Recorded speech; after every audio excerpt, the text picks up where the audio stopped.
remember, you're listening to nothing but the best.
Get ready for an unforgettable experience.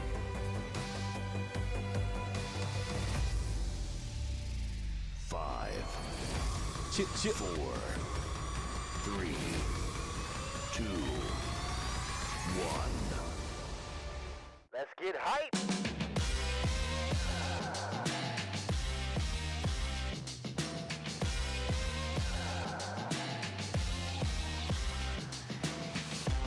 What's going on, Cowboys Nation? Welcome to another episode of the Late Night Hype.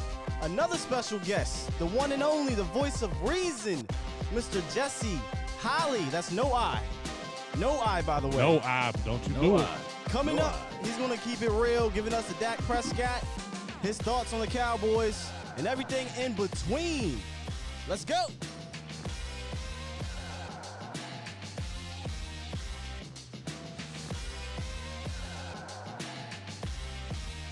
They in here now. Yeah, we love it. Yeah. What I'm talking about.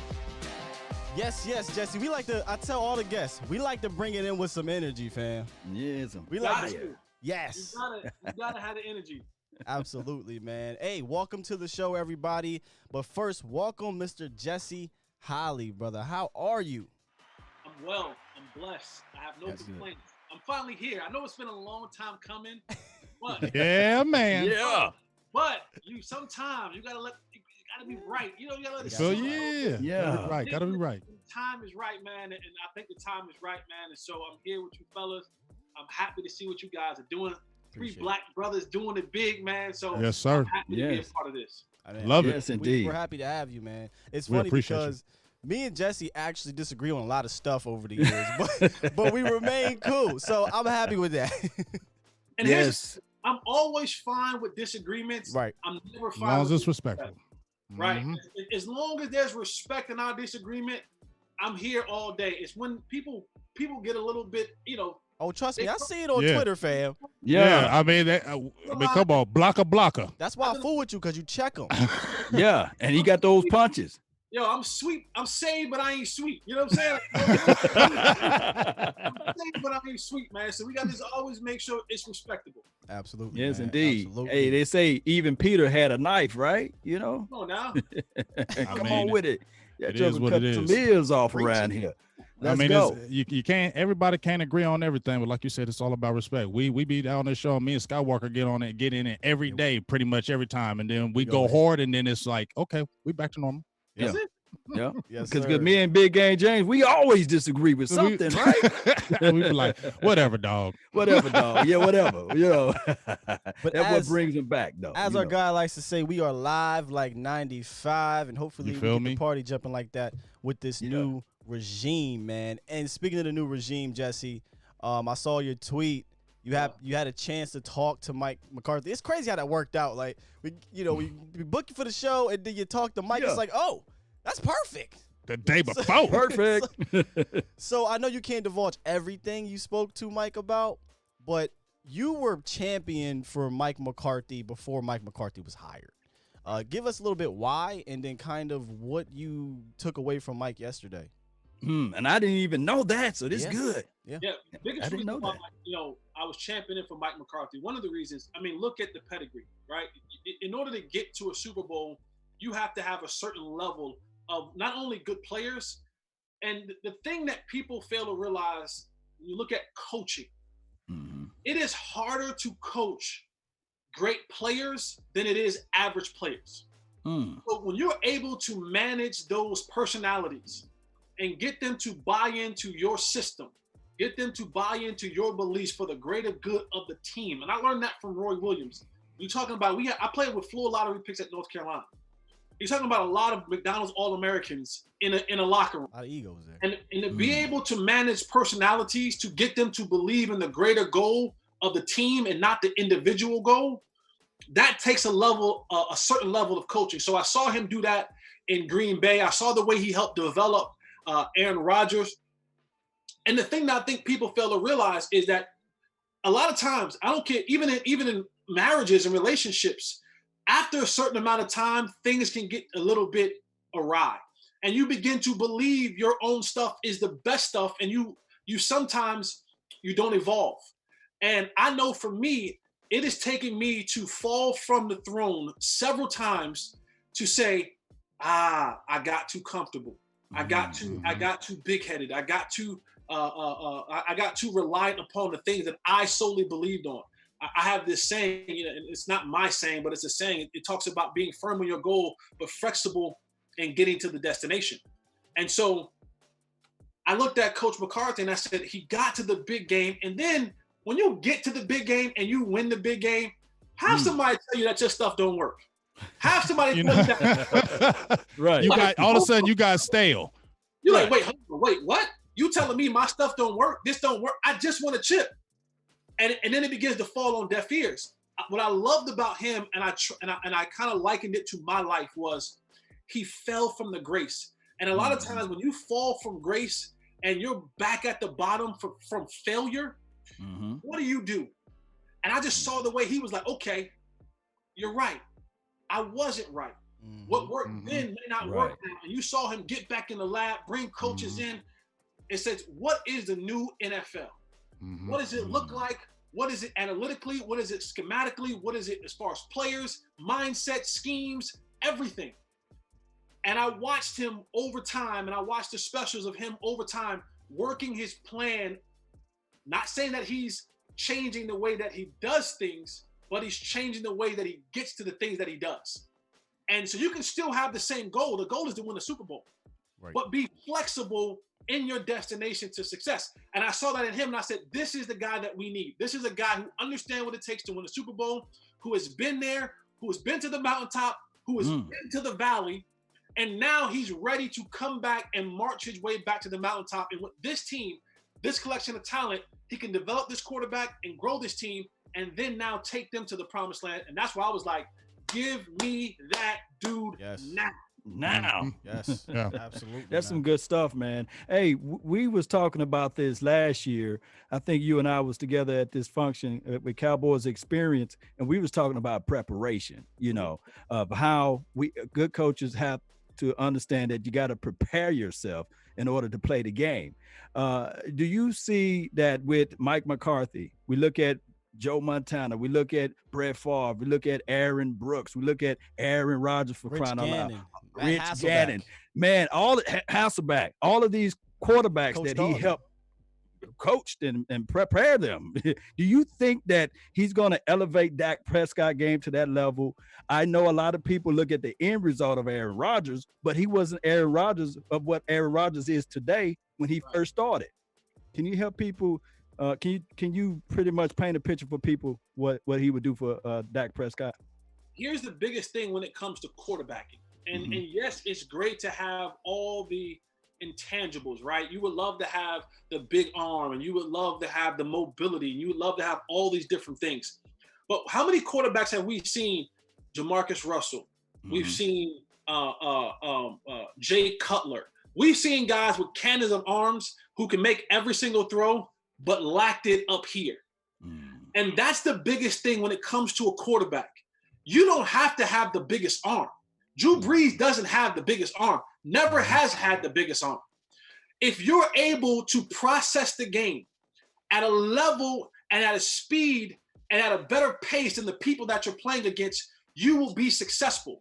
I think this is going to be the greatest thing for Dak Prescott, is his ability to process the game at a far greater rate, be able to use his skill set, take what he does well and maximize it.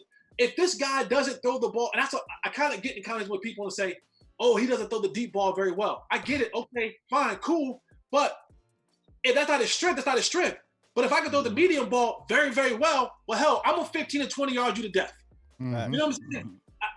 And the thing that I think Mike McCarthy is going to help Dak Prescott do, he's going to help him see the game at a greater pace, play the game at a greater pace, be more developed mentally. That is the biggest component when it comes to quarterbacking, is how can I be mentally? Can I get up to the line of scrimmage and know what I'm looking at and know what I'm seeing and be able to diagnose those plays and where the ball goes to right now? Because the game moves so fast, you have to know where. You can't be back there patting the ball, and be indecisive. That's what I love what John Kitna gave him. John Kitna isn't going to ever teach caution. Never going to teach caution. He said that too in that He video. said that plenty of times. Right. Never going to teach. If the ball is supposed to go to a certain place, damn it, put the ball there. That's it. That is the nature of the game. I think Mike McCarthy is going to help Dak elevate his game mentally. The physical part, where he at now, Dak, I don't care how much working out he does. I don't care what quarterback guru he go to. He ain't throwing the ball 70 yards. Yeah, no. That ain't in his DNA. He ain't when God was making him, he didn't give him the extra little bit of Patrick Mahomes throw the ball 70 yards on a fling, or Aaron Rodgers. No, he said, you have a little bit. That's fine. But being able to process the game and to deliver the ball to the places where it's supposed to go, because every play that's designed has a specific read and where the ball is supposed to go, and it's all about timing. If he can get that down to where it's supposed to go, when it's supposed to go, and how it's supposed to go, he'll be fine. Man, a lot of people in the comment box saying, preach, man. Go ahead, Big Game James. I'm hogging the mic over here, baby. No, you good. You good. I just want to get this quick question out, because, I mean, we're talking about Dak Prescott. We're talking about, I mean, I feel you. And when Mike McCarthy was talking about, when they were talking about possibly Garrett going away or possibly being gone, he was my number one guy, because everything, well, you probably said it deeper than I did, but I felt what you were saying. But with Kellen Moore, it hurt me that John Kitna was gone, because I feel like he did tremendous things with Dak Prescott. It hurt me that he was gone, but you still have a Kellen Moore there. Who is with the play calling? Who do you think? Because we know how much McCarthy loves calling those plays. Is he going to get to a point where he just starts doing it, or is it going to be, Kellen, do your thing and I'll keep a watch afar, and if it gets crazy, I'll take over? What do you think that relationship will be this year?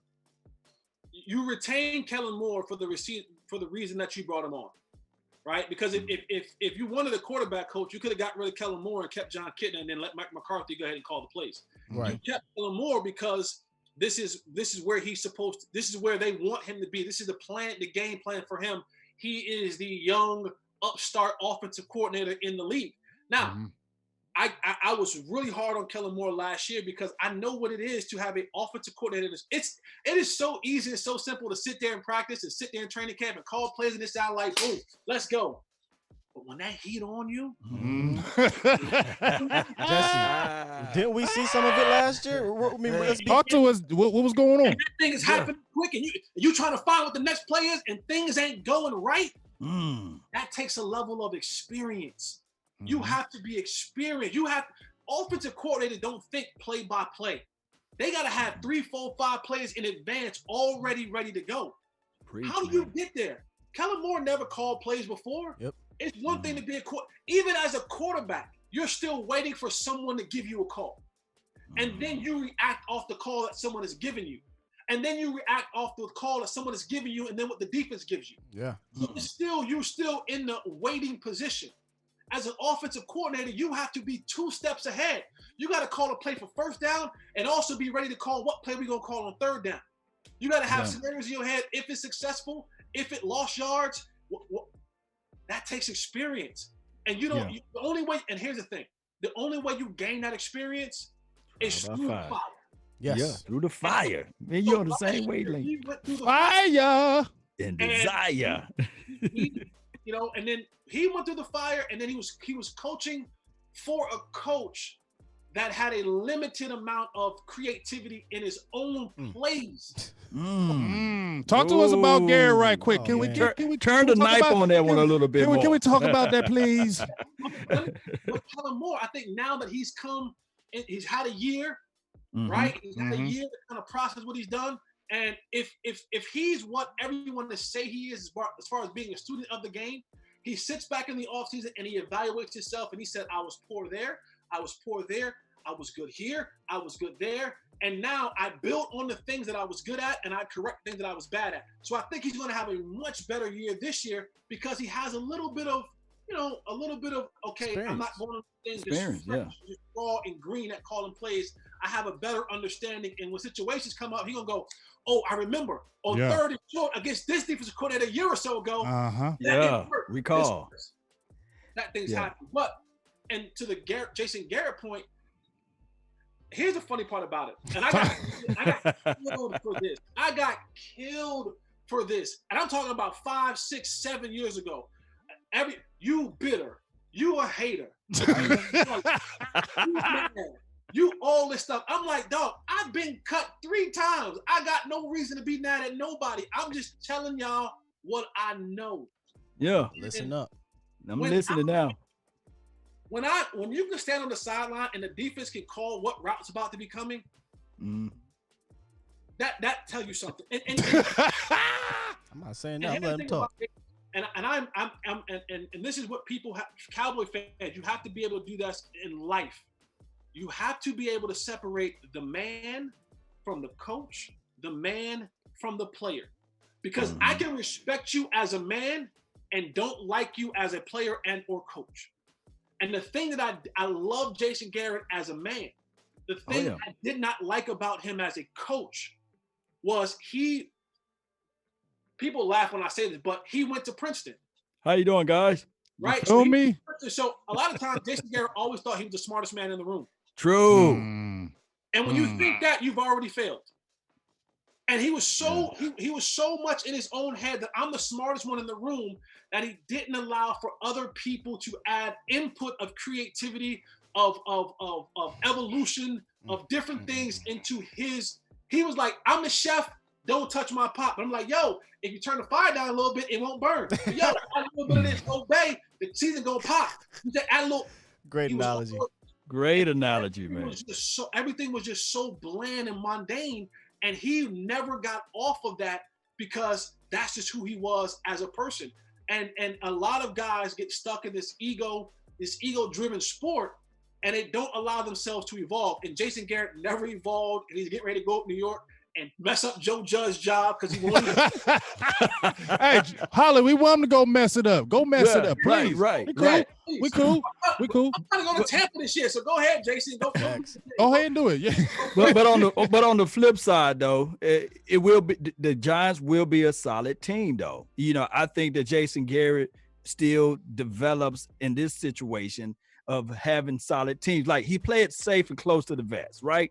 think about the draft pick they went and got. They went and got the offensive tackle. They went and drafted I guess a defensive guy, and they went back to the offensive lineman again to help solidify that offensive line for Daniel Jones and Saquon Barkley. So I think that they're going to be a run-first team, and they're going to just be a team that's going to be probably average at best, but they're going to be solid. Yeah, and that comes from from the Joe, and the Joe does come from the Bill Belichick tree, right? So he's going to protect the quarterback first, and then they're going to bring in good defensive backs. They're going to pay defensive backs, and then you're going to see them start piecing other places at line and stuff like that.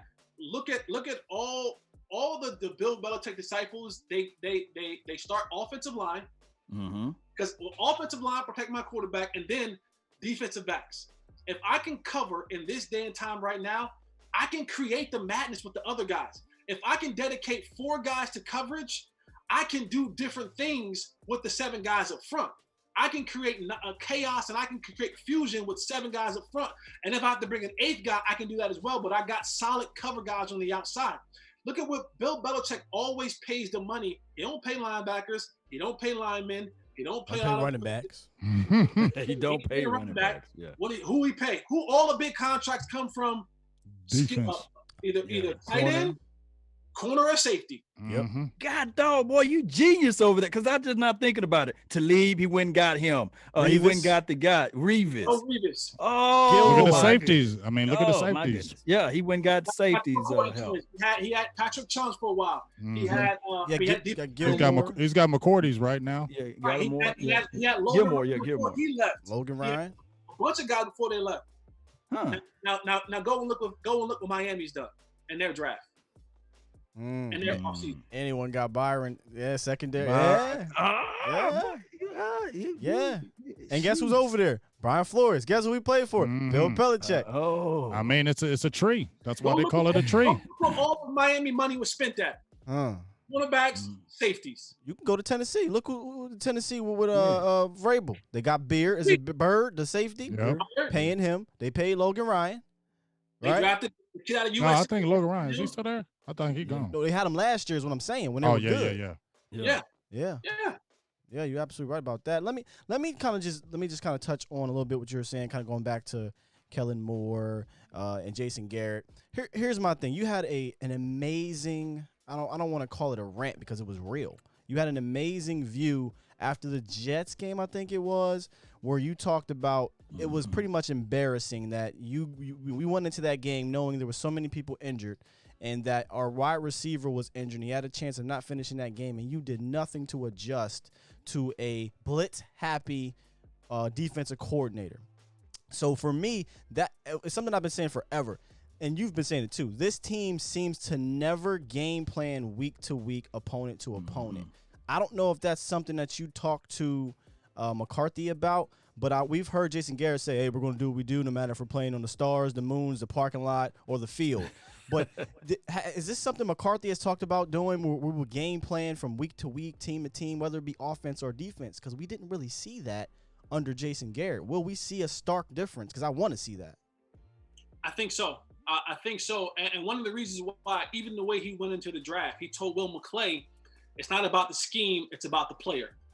Go get me guys. If you go get me guys, I can do whatever the hell I need to do week in and week out. I'm not going to box these guys into a scheme. I'm going to fit a scheme around the guys that I have. And that's the difference. Jason Garrett was trying to box guys into a scheme. And that's why you had guys who couldn't cover running backs, who couldn't cover tight ends, and guys who couldn't do a lot of different things because there was such an emphasis on here's what we're going to do. Here's the box that we're in, and we have to fit everyone in that box. And I think Mike McCarthy, what he's come in and he's going to do is saying, no. Go get me dogs. And I'm going to adjust the dogs that you go get me. Okay. I'm going to put dogs in position to bite. I'm not going to have a dog go do what he's not well equipped to do. So why would I put myself in a situation to have a guy be a D tackle when he's really a DN? Crawford. Why? Why? Because if he's not going to do well there, don't put him there. Right. Okay, packages. Hey, guess what? I know you're my starting linebacker. You can't cover running back. So what we're going to do is we're going to sub you out. We're going to put a guy that can cover running back. Sorry if your feelings are hurt, but I'm trying to win football. Exactly. Good stuff. This is the difference that you're going to see. You're going to see guys put in positions to succeed, not be put in positions because that's what the scheme says. Exactly. That's the difference between Mike McCarthy. He is about the player over the scheme. If you're telling me that this guy is great rushing on third down, well, I'm not going to rush him on first down. I'm wasting his talent. That goes back to, and you hear Nate Newton say this all the time, that's what Jimmy Johnson did well. Big Nate. Yeah. Jimmy Johnson would tell his coaches, why'd you put him there? We know he can't do that. Put him where he's going to be on the field. Put him exactly where he's going to be successful every single time. And if we can do that, if you can put your players in the best position possible to be successful at a higher rate, your percentages of winning the down, winning the series, and winning the game goes up. Yeah. That's all you want. I just want to be able to give myself the greatest percentage to win the down, the series, and the game. If I do that, I'm okay with the end result. But how many times have we went into a press conference and we've heard, oh, we got to execute. You got to execute. Execute. He can't do it. He can't do it. And look, I recall this game, and it was against the Eagles. I know that we didn't put up a lot of points, but the big pass that was caught on the outside by one of the Walmart All-Stars, and, number 84 for the Eagles, it was against, what's that guy name? It was the linebacker on a wheel route. Smith. That was I mean, you can try to execute that play a million times over, but Jesse, if you line up out wide and it's a linebacker on you, what you gonna do? What you gonna do? Yeah. Throw the hand up. Give it to me. Yeah. Give it to me every time. It don't matter. Offensive guy, and how many times did we watch in games? There was a mismatch and adjusted, but because that was the head and the guys underneath him saying, well, we're doing this, and if he just does, no, he can't do it. You're asking the man to do something that he can't do, and then you want to fuss at him for being a failure. No, you're the failure for putting him in that situation. It is your job. If you're a father and you don't set your son up to do things the right way, you failed him. You failed him. If you're a father and you don't show your daughter proper love and she goes out somewhere and now find love with a knucklehead, you failed her. She didn't. You failed her. If you're a head football coach and you don't put your players in position to be successful, you failed them. It's one thing. Okay, that play was a messed up play, but when it happens over and over and over and over again, dog, I don't care how much want to or will that you have. If Tyreek Hill runs a 4.2 and the other guy that runs a 4.5 and they run in the straight line, I don't care how much you think scheme gonna matter. He can't stay in front of him. Hey, I'm gonna quote you, Jesse. Man to man. I'm gonna quote you, and it was an amazing quote, and I love it. 1 time's an accident, 2 times a trend, 3 times a habit. It takes 21 days to build a habit, and the Cowboys, on a number of occasions, it wasn't just 3 games in a row, and a couple 3 games in a row, they did things like this, and it became a habit. And honestly, it wasn't just last year. It's been 10 years worth of it, period. I love that quote, man. I will always go back to it. Always. Yeah, man, good stuff. Yeah, great stuff on McCarthy, and I'm excited for him. I know you're excited for him. Is there any last little nugget you might have took away from speaking with McCarthy yesterday that maybe the nation needs to know? And I'll tell you, here's how it happened. I'm blessed and privileged every single year for the last 4 or 5 years, 6 years, whatever. I've built great relationships with the Cowboys. Yes. For my playing time there and my time after there. And so I get an opportunity every year for like the last 5 or 6 years to speak to the rookies. Every year. This year, Mike McCarthy, unbeknownst to me, had joined the conversation. So as a person who was leading the pack, I logged in 15 minutes before. Lo and behold, who was there? Wow. Mike McCarthy. Mike. Wow. So just in casual conversation, we got a chance to rap because the first thing that he wanted to see was who was logging in. Oh man. Wow. This is good He stuff. wanted to see Wow.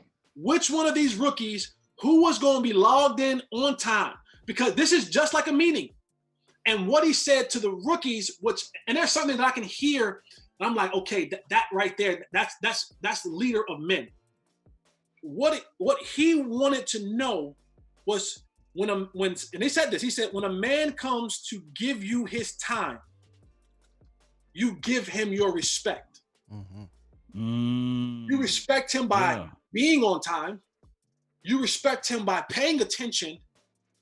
And you respect him by taking the information that he gives you and using it. And he was just saying, and that was what he said to the rookies. But he and I got a chance to rap. And I'm going to be honest with you. I'm going to keep it 100 with you. Keep it 100. Or keep it a bean. I had to, and I'm never like this. And I don't know why I got like this the other day. I had to pull myself back in because I almost went fanboy. Trust me. Fanboy, I'm just like, but I don't wanted to tell him. I said, Coach, man, I'm so excited that you're here. And the one thing that I take away from it, he's sitting at his desk and you can tell he's still in preparation mode. He's in preparation mode. And the thing that he said to me that was vital, that was crucial, he said, every man will be accountable. He goes, every man will be accountable. If you think you're going to have a jersey with a helmet with a star on it and a jersey with your name on it for this team, you will be accountable to the men that came before you, to the men that are lined up next to you. And he said, when I talk about accountability, I talk about it from myself down. Oh my goodness. Jay suggested, did we see any of that with Jason Garrett? Especially the accountability. I ain't got to say nothing. I just wanted to get that out there because we often saw him come to the podium and literally talk about, well, they got to execute. Not, I have to be better. Hey, and this He is ain't another never thing said I. This is another thing that I got to say this, and I think that you and I talked on this too. And Jason Garrett came out there and said, well, I'm not calling the offense or I'm not calling the defense. And I thought about this, and me and Big Game James, and I think Sky, we talked a little bit about this. When you run in your household and if you have your kids keeping the lights on and having the high water bill or light bill or whatever bill, as the head of the household, it's still your responsibility. It's not the kid's responsibility that causes the light bill to be high. And if it's so, then you have to lay down the law over there in that particular home. And we kept seeing the same situations going on and on with this team. Can you speak on that a little bit to educate the nation? From the Jason Garrett perspective or from the Mike McCarthy perspective? From both. Split it down the middle, I guess. What we're going to see now. Accountability, yeah. Under Jason Garrett, there was no accountability. Just flat out. There wasn't. And guys knew it. Here's the thing about, and I say us as men and as football players. Right. You're dealing with alpha males. True. For the most part, you're dealing with alpha males. You're dealing with a bunch of males who are used to running the show, right? If you make it to the National Football League, you are the best in your fishbowl. You were the best you were considered one of the best in your fishbowl, whether it's D1, D2, D3, NIAA, wherever that. You were considered one of the best in your fishbowl. You're considered one of the best in your home. So you have all of these guys who are alpha males. And the first thing that we are able to sniff out is bull. The first thing we're able to sniff out is bull, because at the end of the day, you want me to go out there and put my body on the line for you. Yes, I get some reward in this as well, but in essence, for you, because I'm getting my call from you. I'm getting everything that I'm going out here doing from you. And so the minute I stop respecting you, I stop respecting your word, your plan, your everything. And all it takes for you to lose my respect is for you to not be authentic. And when you say one thing on one out of one side of your mouth and then another thing on the other side of your mouth, I'm done. That's it. And what you saw last year with the Cowboys were you had guys who would walk into the building and knew no matter what, I'm the starting, say the position. Safety. Yeah, we just talked about this in the last starting being, and nobody or nothing was going to take me from that because the man upstairs, the head coach, wasn't going to hold me accountable. So why would I even go out there and what do we start here at the end of the year? Well, we got guys going out there doing their own thing. Well, they ain't just start doing that. Guys just don't start doing their own thing. How can we never hear that in New England? How can we never hear that in New Orleans? How can we never hear that in teams that are consistently winning? Because there's a level of respect and accountability that is held to the highest degree by the head coach. Jason Garrett, guys were just given the opportunity to go out there and play. On the flip side, you will not see that with Mike McCarthy. You will see there will be competition across the board. Love it. Those guys who go out there and play will have earned that spot, not just for the year, for the week. Because you got to earn it again next week. And then the week after that, and the week after that. And if you can't do it the way that they've asked you to do it to the best of your ability, then unlike Jason Garrett, you're not going to be on the field. Wow. So bye, Tristan Hill. Tristan, you think they brought them defensive linemen? Exactly. I mean, you see Nelly Gallimore chomping at the bit. You see Neville Gallimore chomping. He chomping. Listen. And hey, Jesse, check this out. I had Brandon Tucker on my show. He's training Alden Smith right now. That's my guy. Hey, I love Brandon. He was telling me about Tristan Hill, and he was telling me how them guys they wasn't feeling him in that locker room like at all. Like it was a point to where they were just like, you know what I mean? Like we just don't fool with you. They just said he was a different kind of dude. Yeah, and that's possible. But the biggest thing is that and I'll borrow this from Mike Fisher. There were 53 different brands. Jeez. Well, I know there was a few brands we knew about. And everybody. And here's the thing: everybody was trying to capitalize on their brand on Sunday. Swipe. That's all I'm gonna say. Touchdown, swipe.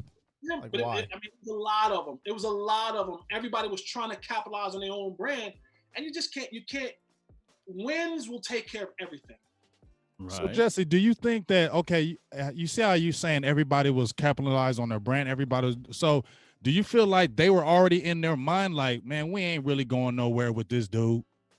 Yeah, absolutely. Again, you know Bull when you see Bull. Yeah. Word up. Yeah. When you were, if you a stand-up dude, yo, when you be around enough guys, you like, yo, that's your Right. block. Yeah. You know what I'm saying? And then Yeah. when and that's the biggest thing, because there comes a point in time where you have to have a level of just personal pride. They didn't have that. You didn't have enough guys who had personal pride. Like you had enough guys that was like, yo, we're gonna lose this game. I'm gonna be uptown in 30 minutes. There wasn't enough personal pride. And there wasn't enough guys in here who was this is the biggest thing. We love to say that, oh, one of the youngest locker rooms in the league, young. This is one of the problem when you have a young football team. You have nobody to put their foot up somebody's butt. You know what I'm saying? That see, Jason Witten can't do it. You already left, bro. Man, we're not talking to you no more. You're not valid. Man, then we just oh my God. Here's my thing. Ain't we been saying that, y'all though? You're not valid in this locker room anymore. And your boy head coach, his word is not valid in his locker room anymore. And so now you have a bunch of guys who just don't have pride, and nobody made them pay for that. Mm-hmm. Nobody made them pay. Nobody was like, oh, let me make an example of somebody. You cut. Oh, You bitch. Man, God, man, we've been knocking this shit. Wow. How long do we have to keep a kicker on the oh my God, 14 weeks. The most. This is the dude you're supposed to be like, yo, my man, come on, let's go, my man, come on. But it was like you look around, and you going, he's still here. Oh, but you want me to go out there and put my neck on the line to back up the dude who shouldn't even be out there? Nah, I'm good. And here's the thing about what you're saying. For a guy that runs such a vanilla type of offense with no creativity, and what I like to say is Jason Garrett's regime, when we're good, it's because the horses are available. the horses, the top guys are available, because under a vanilla regime like that, you need your top guys to play great all the time. So if you lose a little bit of that credibility or a little bit of that, I don't want to say motivation, but that want to for your coach, that spells trouble for a guy that can't overcome that with scheme. So in my opinion, when you lose that locker room, right, I'm not saying that they lost it, but when you lose a little bit of that edge, it's a wrap for a guy like that. It's a wrap. You can say it. He lost it. He lost There you go. And people knew he ain't gonna be here next year anyway. So why you gotta respect this dude? He ain't gonna be here. As the season went on, folks knew. You hear the rumblings. You knew he ain't gonna be here. He ain't gonna be here next year. All the inconsistencies. We kept talking about it. The only way that was saving his job was the Super Bowl. I mean, and we knew that wasn't happening. We all knew it. I mean, it's just that sad thing about it is that it had to go on this long. That's the disheartening thing about all this, Jesse, in my opinion, is that we all felt this. We all knew it. They knew it. It's like it's like the elephant in the room. Like, this is the worst kept secret around here, and yet you still keep doing this over and over, year after year in and year out, and you wasted years on players. That just frustrating to me when you seen this, and it's like, we all knew this. Why do we have to take this long? I honestly believe that when you saw how the league was going, all these new hot shots were coming in, and all these new guys. Jerry really wanted Jason Garrett to work. He did. He really wanted Jason to work. He wanted to be able to say, this was the guy that I believed in 10 years ago. This was the guy that I believed in when nobody else believed in him, and I brought him up, and now he is the it thing in the league. Remember, Jason Garrett and Wade Phillips, and Wade Phillips was the head coach, they made the same amount of money. He was an OC, and Wade was first. And they were both making like $5 million a piece. Wow. That's unprecedented. Jerry Jones wanted this to work. There was a level of affinity for Jason Garrett. He wanted this. He wanted Jason Garrett to be the guy to take the Cowboys to that next level. And he tried over, and I mean, you couldn't give him any more weapons. You gave him every opportunity. And I think if for Jerry, if Jason wins it all, or if Jason would have won it all, he can say, that was me. That's me. That's all me. See Shorty over there? Shorty, that's all me. It's me right there. You see thick Shorty over there? Yeah, that's me. Yeah. That's what Jerry wanted to say. Jerry wanted to be like, oh yeah, she thick, right? That's me. Yeah. He wanted to say that. He wanted to say that about Jason Garrett. He wanted to say, oh, that redhead over there? That's me. Yeah, that's me. And it got to a point where you just couldn't say. He was like, it's not you. It's not going to work that way. He basically said that. That's crazy. Like, she ain't all that right now. You know what I mean? That just ain't cutting it for me no more. Right. Sorry. If Jerry was listening, this is what he'd say to you right now, brother. I don't like your attitude. That's what he's probably saying to you. Get your damn act together. Let me tell you thing, Jesse. Exactly. Hey, listen, we're gonna let you get a swiggy of water right quick. In 15 seconds, we're gonna come back and we're gonna transition to a position that you're familiar with, the wide receiver position. Yeah.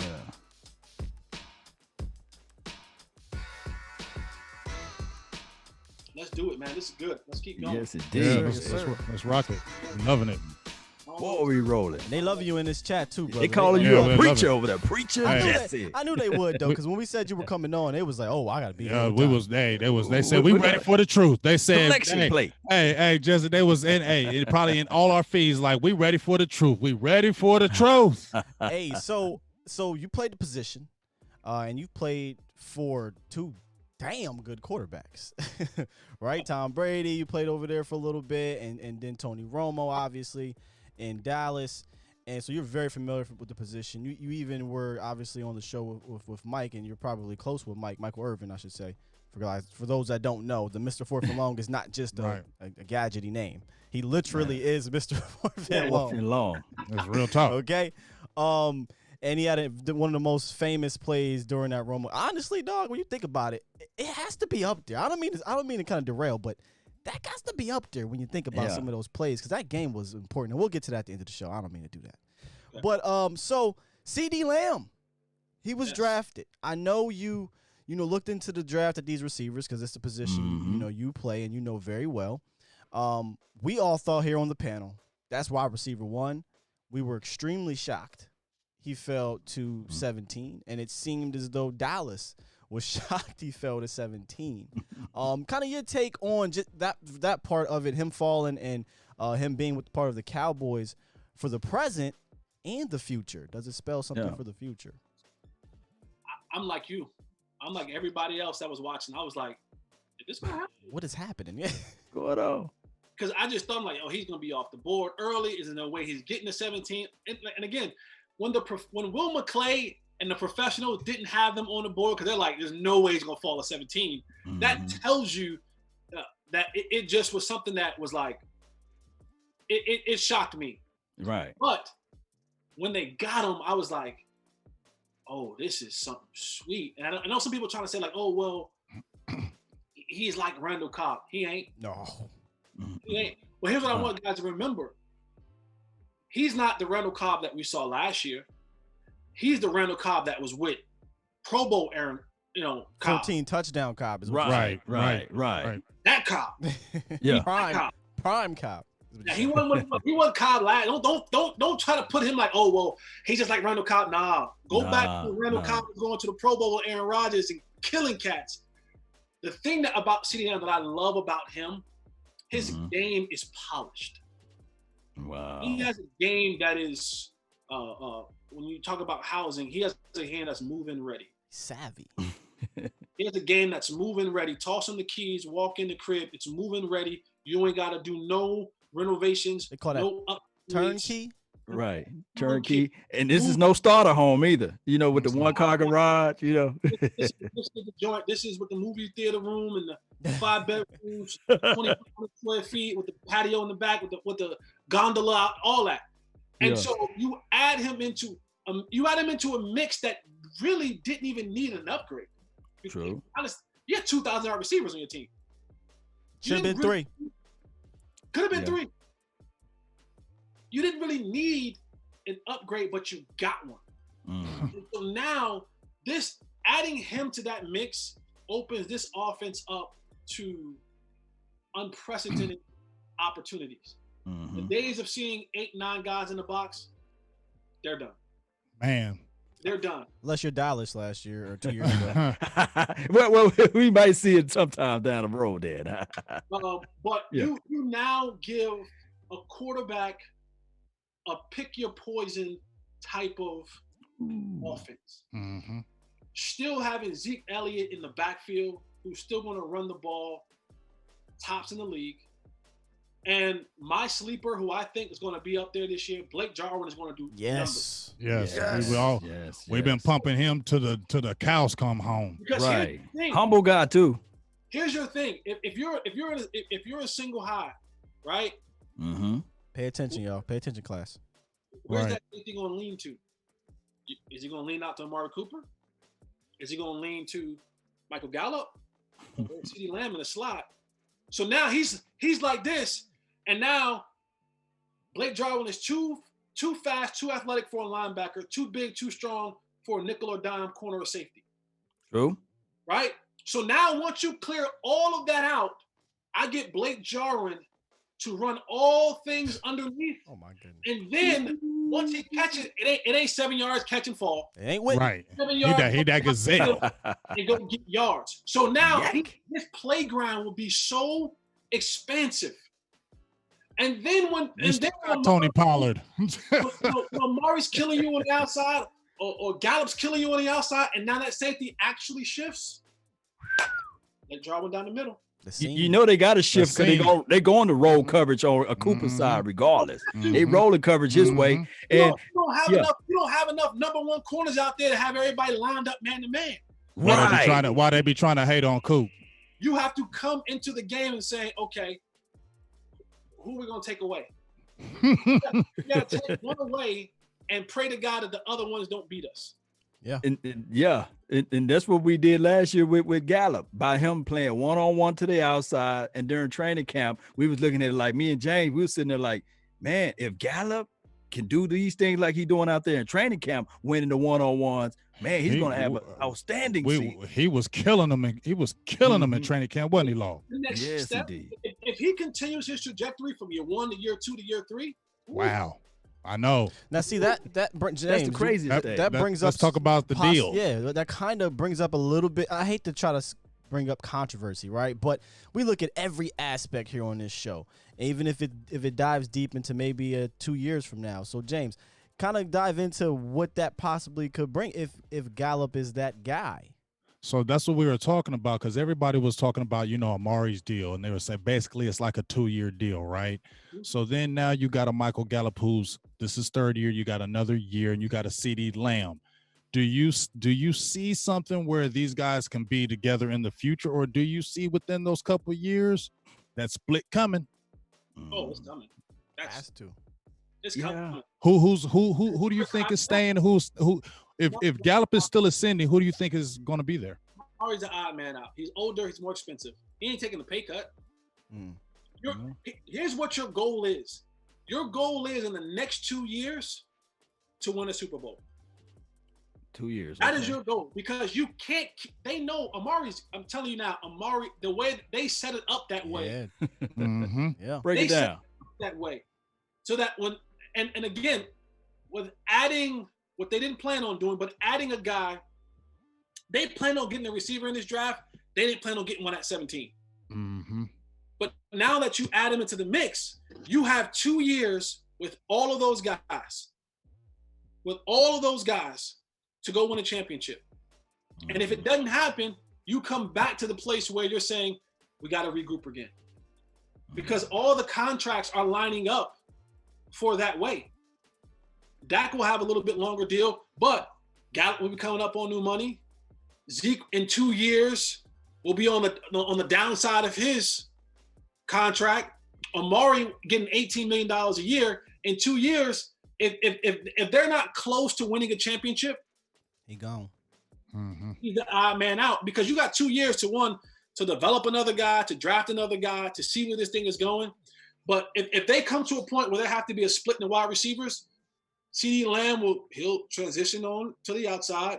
Mm-hmm. Amari will find a new address somewhere else. You hope Gallup has been developed. I don't think Gallup is ever going to be a number one. Mm-hmm. I just don't. I don't think that's don't take a success of a number two and start thinking he can be a number one.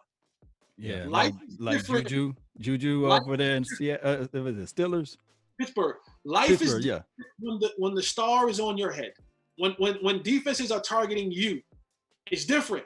There's a different animal. There's a different type of game that you have to have. So I like Michael, and there's nothing wrong with being a number two. People kind of put this thing on being a number two. It's like, oh, well, you ain't. No, everybody's not a number one.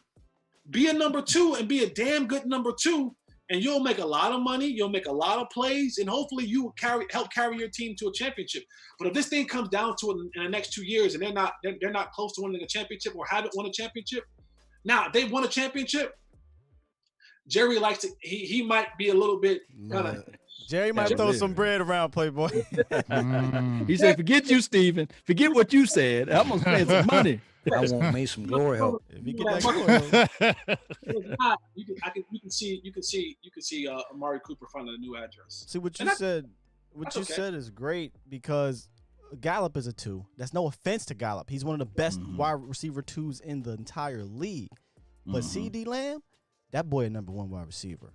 He can be a number 1 guy. And if Coop is out, you could just put CD right in there. Let's pump the brakes. We'll find out.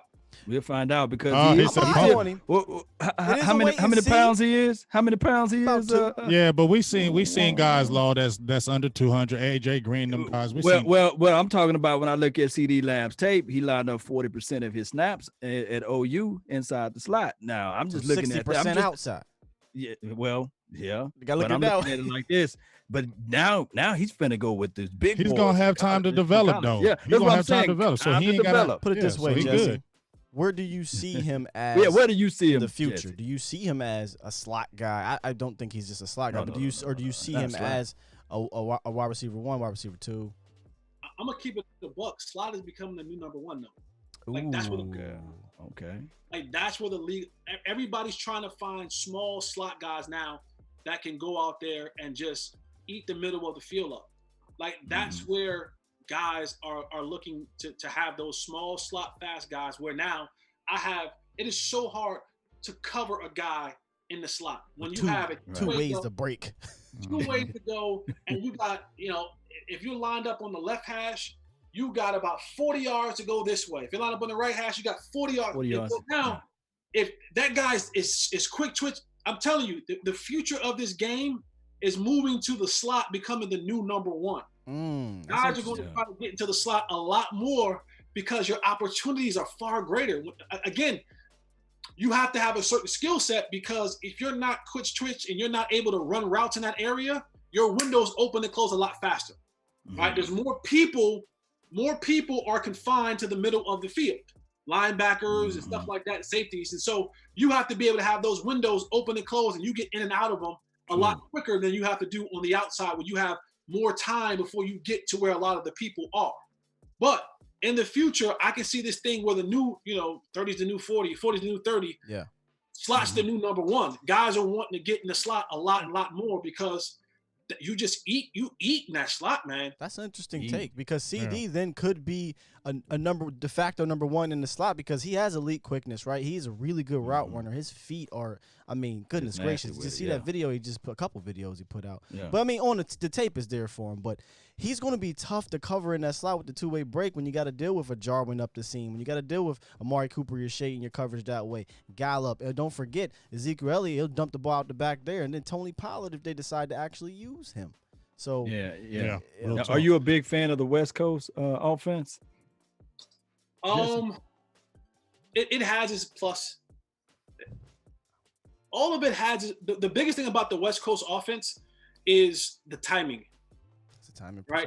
You have to have the timing. That's the biggest thing with the West Coast offense. It's all about timing. You need route runners to run the West Coast offense, because if guys are being held up, if guys are taking too long, it kills everything. Everything in that West Coast happens quick, it happens fast, it happens right now. So if it's there, I think using a variation of it is fine. You have to. The West Coast offense takes time to learn. This isn't something like you can just come in and learn in year one, because there's so many different variables that go into learning the West Coast offense, how you break your route off, how things happen. And a lot of stuff happens on the fly. And if you're not able to mentally process that and be able to have the ability to go out there and move quickly, then you mess it up. So I'm a fan of it. I'm a fan of anything that's going to yield points. Yeah. Well, let me ask you this, Jesse, right quick. We've been talking about offenses a lot, and that's cool, and we love all that. But I just want to because we had Jeff Kavanaugh on the show, and then we've asked a few other people as well about the situation on the defensive side. And I had some people been asking me about the Jordan Lewis situation, because with the influx, and you know how you've been talking about the Mike McCarthy, the influence of how he's already been the influence on the team. We've seen a lot of the cornerbacks come in via free agency, and they all have the 6'1", 200-pound type. Does J. Lou, and we're I love J. Lou. We all love J. Lou. But is the writing on the wall for him as well? Is this, if you mess up any little bit in camp or anything, we already got our guys? Yes and no. The thing that J. Lou does well, and you'll see a lot of this with Mike Nolan and guys like I'm drawing a blank now of the defensive back coach Al Harris. Al Harris and George Edwards, he's going to have some influences. Well, they're going to have Lindquist back there too. Yeah, they're press people. They want to get in your face and press. They want to be able to see if you have the athletic ability to get up in someone's face and press and then turn and run with them. Those are the strength that Jordan Lewis has. And he'll have the opportunity with this coaching staff to compete. That's the thing with them. They're going to allow everyone to go out there and compete, because there are jobs to go and get. And if you go out there and compete, then you can have one of those jobs. And I like Jordan Lewis because he is a dog. Like everybody keeps coming through saying that. He's a dog. We all know he's a dog. Yeah. He just he wants to compete. So the greatest thing that happened to Jordan Lewis is that the old regime is gone. True. They placed a thought process of what Jordan Lewis was and what he could do, and if they didn't like it like that, then it wasn't a go. I think this coaching staff comes in especially with them not having training camp or OTA and stuff like that, they're going to want guys to go out there and compete for a spot. And I think when it comes to just straight out competition, Jordan Lewis is going to show the cream will rise to the top. So Right. Yeah. He got to rise up real quick because they put money in the pockets of Anthony Brown. So Right. That's he what's gonna crazy. have to rise. That's crazy, huh? But there's no attachment with Mike McCarthy, Right. Mike Mullen, Mhm. and those other guys. Okay. So those guys are coming in and saying, listen, and you have this when you're a new coach, you have this ability in like year 1 or year 2 where you can go and say, yeah, I know you paid him a little bit of money last year, but he worked for us. And Jerry and Steven will go for it because they're saying, all right, well, put him out there. If you think that he's better, then put him out there and he better produce. He better produce. He has because to. not then put the guy out there we paying money to. But when you're year 1 and year 2 of kind of a new start, ownership usually sometimes gives you that leeway of saying, yeah, this guy wasn't the guy that we picked. I like this other guy a lot more, and he fits better to what we are doing, and I want to go with him. And usually ownership goes, okay, let's see how this works out. I know that we gave Anthony Brown a couple pennies, a couple change, but if you're saying that this guy is going to be better for what we do and it yields success, I don't see a problem. And that goes back to what you were saying earlier about it's going to be competition, open competition on this roster. And we all believe that something feels funny about, the 3-year extension with AB, bringing in all those 6'1" cornerbacks. But at the end of the day, we also all agree they got to go out there and prove it. It doesn't really matter with the 6'1" and $3 million. If Jay Lou is better, he's better. You can't have enough corners in this league. This is a passing league. More teams are going to be in 3 wide receiver sets, 4 wide receiver sets. So it's almost the adage of it's better to have and not need than need and not have, right? I like that saying. I'm going to use that one. Good corners aren't just – it's like good offensive linemen and good corners. They ain't just sitting out there on the street. People hoard them. People are saying, listen, I want all the good offensive linemen that can play. They may not start. They may not even dress out some weeks. But what I don't want to do is lose my right tackle, lose my left tackle, my guard, my center, and all of a sudden I'm at Walmart trying to find an offensive lineman. Oh, we've been down that road. Chaz Green. It's the same thing with defensive back. I'm okay with having if I got 5-6 good corners, great. Because at some point in time in the season, somebody might hurt, something might happen, somebody might run into whatever it may be. It's the adage of I want to have as many of these because you're going to be in games. Look at the schedule. When you got to go and play Cleveland and they got 3-4 receivers that got to go out there and they got tight end, you're going to have some situations where you're going to have dime personnel. When you go and play Atlanta, when you go and play the Niners, right? You're trying to guard Debo and you're trying to guard George Kittle and all that. You're going to need some guys out there. You're going to need that rotation. That's another thing. If I got guys I can put in that rotation, right? Guys fresher. I keep guys. We don't have a bona fide number one. We don't have a bona fide shutdown corner. Nope. So guys being in rotation and guys being able to play multiple positions, inside, outside, maybe even moving back safety, somebody, whatever that is, because it's a long season. It's 17 weeks, 16 games. It's a long season, and you don't have the proper training happening right now. Guys are gonna get hurt. I don't want to be trying to have, pull some old rusty dude off the couch or some guy we ain't never heard that we're going to give number 37 to put him out there, on the field. No. Carroll. Look, Jordan Lewis, let's go. Oh, Anthony Brown, let's go. We got good quality corners on our team. You can't have enough corners. You can't have enough offensive linemen. I would argue, we talked about this law the other day, or a couple weeks ago, actually. So I'm going to ask you this question. Would you rather have this secondary or the secondary last year where you had Byron, which is the all-pro, but did you really have a ton of depth? I think there's a lot of depth here, but it's unproven. Give me this one. Yeah, that's what Law said. Law said, give me this one. Law said, give me this one. Because I got to see it first. Here, they are more adapt or more susceptible to create turnovers. This bunch that we have here now, they can find a football. Oh, they're going to turn around. Oh, yeah. Diggs himself, he's going to look for that football. Yeah. I think now that these guys will be unleashed. And again, they're not playing to a scheme. They're playing to a strength. That's 11. Yeah. How do you like the Ha signing? Safe. It's safe. It's safe. It's okay. I like it. The biggest thing, and maybe this is just a Cowboy thing, but we want all, for some reason we want all pros. Yes. Every position. Every position. Right. It's at every position. Let's go get Earl. I heard people say, let's go get Earl Thomas. Hey, Let's go get Earl Thomas. I said, whoa, wait a minute. Have two top safeties. Jamal Adams and Earl Thomas at safety. We want Byron Jones, and we want Stephon Gilmore.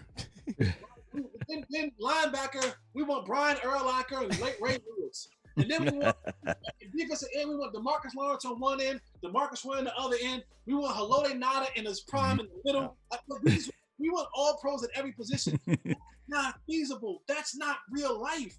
Many teams in this league win a lot of games with not having all pros at every single position.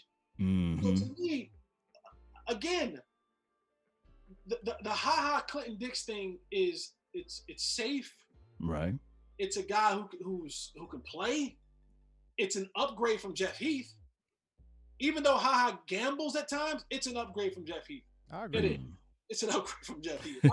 Especially from a coverage standpoint. From a coverage standpoint. I mean, it was not even that. It was from a tackling as far as the bad angles. He was bad angles, So we can't have Pro Bowlers at every single level. No. I think it's a safe pick.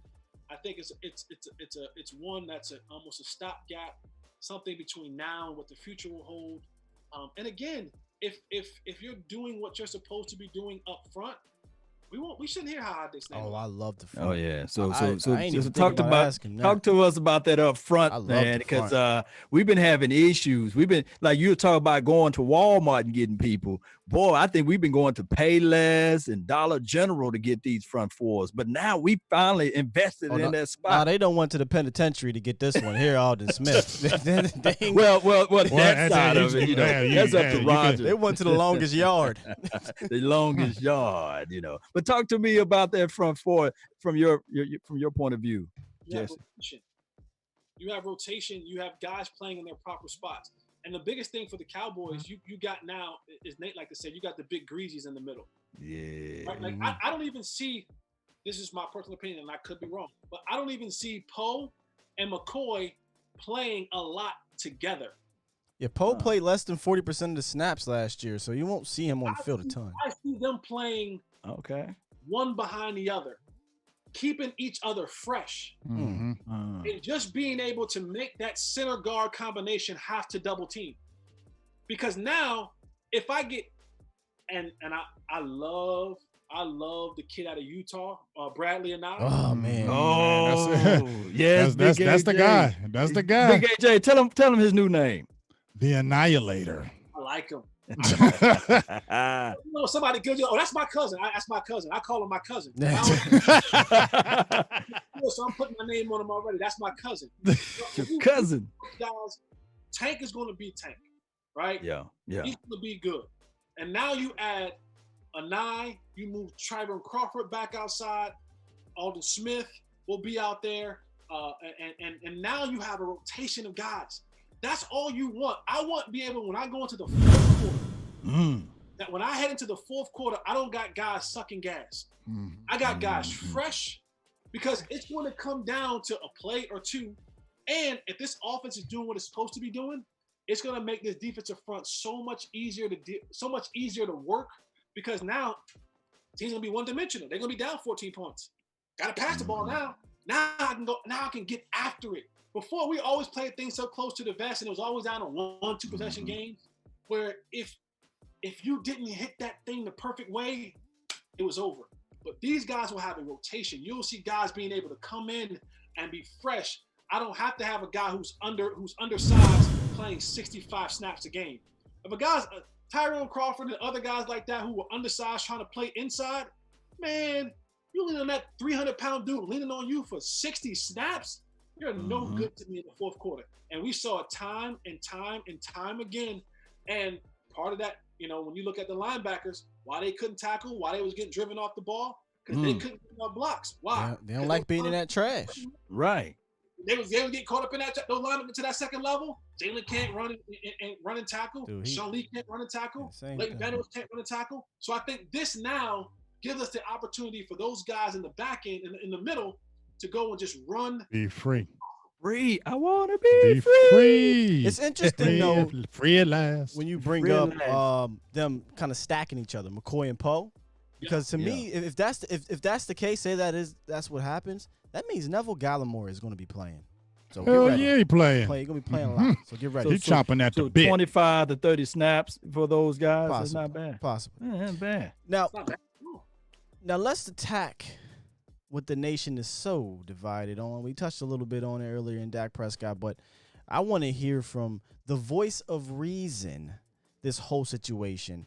And I know it can be ad nauseum right now with this whole Dak thing, but hey man, I love to hear everybody's different opinion on it. Because definitely yours, because there was a point, like I said, you call it straight down the middle with Dak, okay? And we know a couple years ago the struggles, and we know how you felt about him, but he's now going into his 5th year. We understand the contract situation, but I don't think I've really heard yours yet. I know you've been on the shows and what have you, but we got you here. Now I want to hear how you feel about this whole situation from the front office standpoint and from Dak's standpoint. Before you go, Jesse, let me just inform everybody right quick. Jesse, for 2016 and 17, he gave my brother from another mother, no other, don't look like Danny Glover, Dak Prescott, hell. He gave him some hell, Yeah, so- and he called it straight down the middle. I love it. So, Jesse, the floor is yours. Yeah, like you said, early on in Dak's career, I didn't believe. I didn't believe in what he was. I understand when a guy comes into the league and no one has any film on him, knows who he is, that lends for you to have some success. And then he began, to play more and more. And the thing that really sold me on him was when John Kitna came to the Cowboys. And I know the kind of man that John Kitna is. That's my brother. Like John Kitna, he and I, we speak every single day. And when I got a chance to talk to him, and I knew the work that he was going to put in with him, and we've heard John Kitna say this before, that John Kitna, he's like, I don't teach caution. I'm gonna let this thing rip, and I'm gonna show him how to let this thing rip. I'm gonna teach him the game fundamentally, but I'm also going to help him grow into something spectacular. And then when I begin to see those things, those traits, I look at, he had that bounce in his step, and he felt he was confident. He commanded the huddle, and he was able to go out there and make plays on the field that I said, okay, that's a guy that I can believe in now. The other stuff was a guy just was out there and with a wealth of talent, and it was just, no one really knew him. But when you were able to face that team that you've seen 2 or 3 years in a row and have success and watch your game elevate, that's the thing about a quarterback. Is your game elevating? Are you getting better with every year of experience? And I said, okay, this kid has something. And then I begin to say, oh, Lord, let me get on this Dak Prescott train. This kid has something. As long as you continue to put the right coaching around him that doesn't stifle him and shackle him, but releases him and grows him and matures him. And they have that now. And going forward, I'm always going to be for the player. I'm always going to be for the player. Dak deserves, you have 4 years of a discount. He deserves pennies to get paid. But I'm also the realist, and I'm also the voice of reason. And I understand business. I understand. Like I said it like this. I want Dak to get every red cent he deserves. I want him to get a 4-year deal. I want him to get the most guaranteed money in NFL history. I want him to get that. I also want the Cowboys to get their 5-year deal because I understand business. But I'm always going to be for the player because Jerry, Steven, Will, Mike, none of them guys taking a snap. And those billionaire guys have more than enough money, and you only get to play this game for a finite of time. You have to be able to maximize that. And he has maximized his opportunity. You paid him pennies on the dollar for 4 years. So I hope that he holds out. I hope that he gets every red cent that he wants. He deserves it. He's earned it. Because at the end of the day, when Dak Prescott is an afterthought, the Jones family will still be billionaires. the Cowboys will still be the #1 franchise in all of sports. They'll still be they'll be worth 5.10 and 7. Their billions and millions will continue to grow because that's the brand that they have. So I never feel bad when a team has to pay money. You got more than enough money, and your skill set never fails. It will continue to. There's no father time on owning the Cowboys. You'll continue to make money as long as they're around. That can't play forever. So get every red dime that you want and that you deserve. I want him to get paid, and I hope that he stands pat and he stands firm on what he believes. What do you think about this Stephen Jones? Stephen Jones trying to sound fake woke with the analytics stuff, right? It's not analytics. It's simple math. When he says, oh, there's a certain amount of cap that goes to a quarterback, they don't win Super Bowls. It ain't that they don't win Super Bowls. It hadn't happened yet, man. And we're talking about from, 2012, I think it was, to now. Mm-hmm. Are we really counting? I love what Mina said. Mina, I think I can't remember her last name, but she's on NFL Network. She says, are we really blaming the cap percentage on Mike McCarthy's team not recovering the onside kick when Aaron Rodgers was a top-paid quarterback? Are we really blaming a pass interference when Drew Brees was a top-paid quarterback and he didn't get a chance to go to the Super Bowl? Or when Matt Ryan had a 25-3 lead in the Super Bowl and he had X amount percentage of the cap? Like, I think it's crazy that everyone wants to throw out this percentage as if that's the only reason why these teams aren't winning the Super Bowl. I know you've seen it, but what are your thoughts on the percentage thing and not winning the Super Bowl with it? Yeah, that's and no family organization is better at media using the media propaganda employees. Yeah, because now we're talking about it, and there's going to be a percentage of the fans that say, "See, right? Yeah. Don't eat up all the cap, Dak, because no one does it better than them. They know how to say the certain things that are going to get you to kind of leave. That's all media negotiations. I'm going to say certain things that I don't even believe in, or I don't even know what I'm talking about, but because it sounds right, it makes us look good, and it makes you sound like, well, giving them a fair deal. I mean, there's only a certain percentage that we're allowed to go to the quarterback. No, it ain't. No, it ain't. Y'all, the Joneses they've made money dance. They've made money do gymnastics for years and years and years and years. There are a ton of players on this team who have these different switches that you can click to free up money, to move money. They are one of the best at learning and knowing how to move money from contract to contract, to player to player, to get what they want. When they want to do it, they'll do it. So when I hear stuff like that, I know that's a media ploy of saying, let us put our number out there in the universe again, so that so fans can't look at us if he holds out and go, see, Cowboys, you guys are being stingy, you guys are being selfish. They're gonna say, because you're gonna. It's calculated too. Yeah, it's calculated. Too, they wait and do it. Yeah, you're gonna have people on the one side of saying, you don't give Dak nothing. You know how some people say, you gonna give Dak everything, and they just have to play to the side that works for them. It's like politics. I'm gonna play to the side that I know I'm going to get the most votes from. It's the same thing in here. At the end of the day, we're going to get a deal done. Right. We're going to get a deal done. I agree. A deal is coming. There is far too much at stake to not go into this season fully loaded. Yeah, they're silly. A deal will get done. Deal, you can mark my word, by July 15th, a deal will get done. What would you say to the people that's always in my inbox and is heavily loaded with, hey, Andy Dalton is better than Dak Prescott? What do you say to those fans for the Dallas Cowboys? Why do you listen to that? Block them. Yeah, why do you even listen to that? Blocker. Blocker. Block button. Blocker. Hey Jesse, I don't know if you saw on Twitter, bro. I got into a crazy. I had to block him. I don't ever block anybody on Twitter, man. But this guy was seriously trying to tell me Andy Dalton carried the Bengals. He said Andy Dalton carried the Bengals. Oh, yeah, wow. I had to block him because he was trying to really go hard about how Andy Dalton carried the Bengals and how he can do better than Dak on the. And I'm like, God, this is crazy. I'm Where sorry, is this sir. coming from, though? That is the best I can give to you. Block it. Yeah. Hey, Jesse, let me ask you. You shouldn't even argue or fuss about with people. Just block them. Just say, you know what? My life don't need negativity.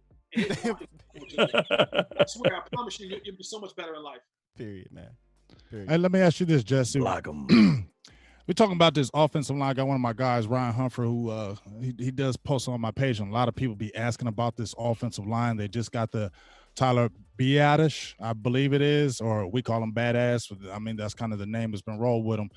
So they drafted this center from Wisconsin. Obviously, you see Travis Frederick retired. You got Connor McGovern coming back. You got Connor Williams. Tyron Smith's getting a little bit older. What do you think about this offensive line? Because it is very important to the whole scheme of things, what we're trying to do, what the Cowboys are trying to do. How do you think that kind of plays out? Does Looney take over the center spot? Do you think Connor goes there? What do you think those positions are kind of morph into by the season starts? Competition. I think Looney gets the start. I think he gets the first crack at it. But again, I said this earlier about the DBs. You can never have too many good offensive linemen. You can never have too many good offensive linemen. And I know that we're losing something with losing Travis. But there's going to be competition across the board. And as long as you have that, this team will be okay. Again, we've been so spoiled with having 4 or 5 Pro Bowls across the offensive line. We don't need it. You don't need it to be successful. What we had was a luxury. It was an anomaly. It right. Really, like you had something that no other team has. And you can function with having a guy who's not a Pro Bowl. There are tons of guys across this league who have offensive linemen who have no Pro Bowlers or 1 Pro Bowler and are successful.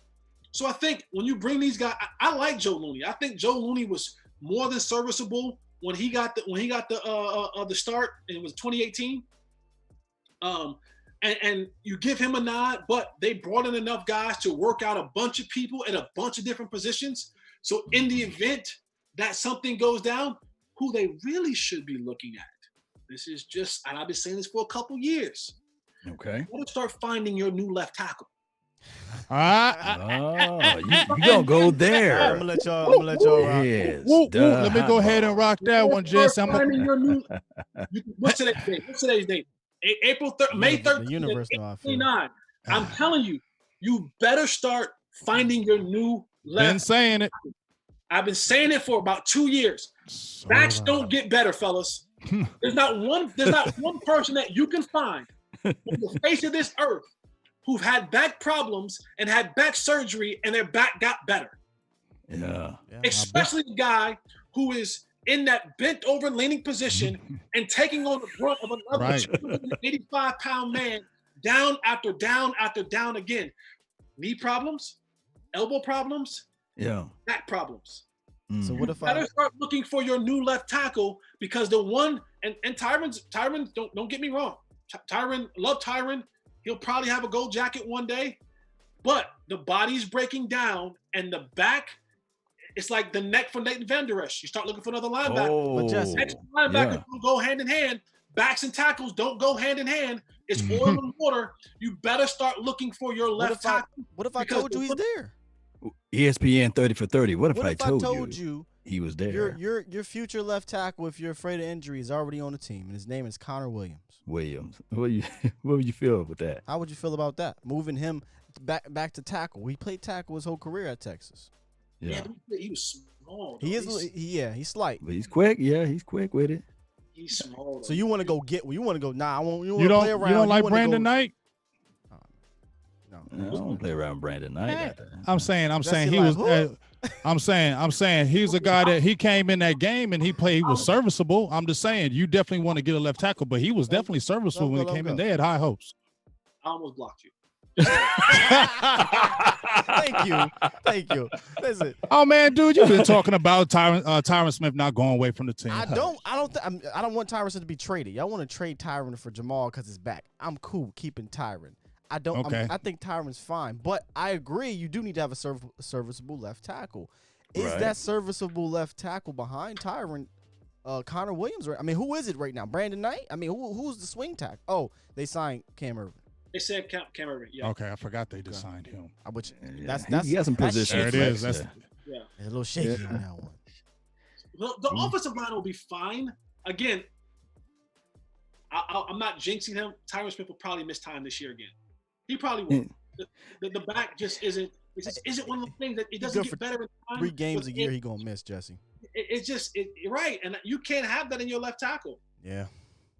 You can't have that in your left tackle. But the offensive line will be fine, man. You don't need Pro Bowls across the board.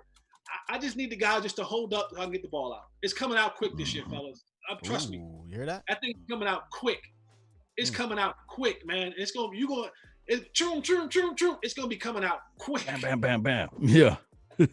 Hey, here's the thing, though. I think that we've been conditioned to think of this team of the old. Big Game James always tell me, hey, Law, that was last year.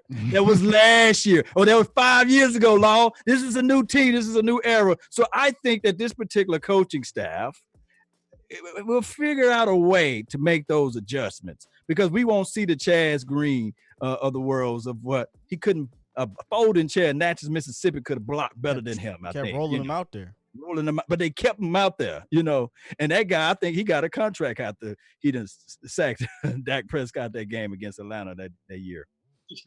Yeah. Yeah. Hey, Law, do you want to get to your member questions?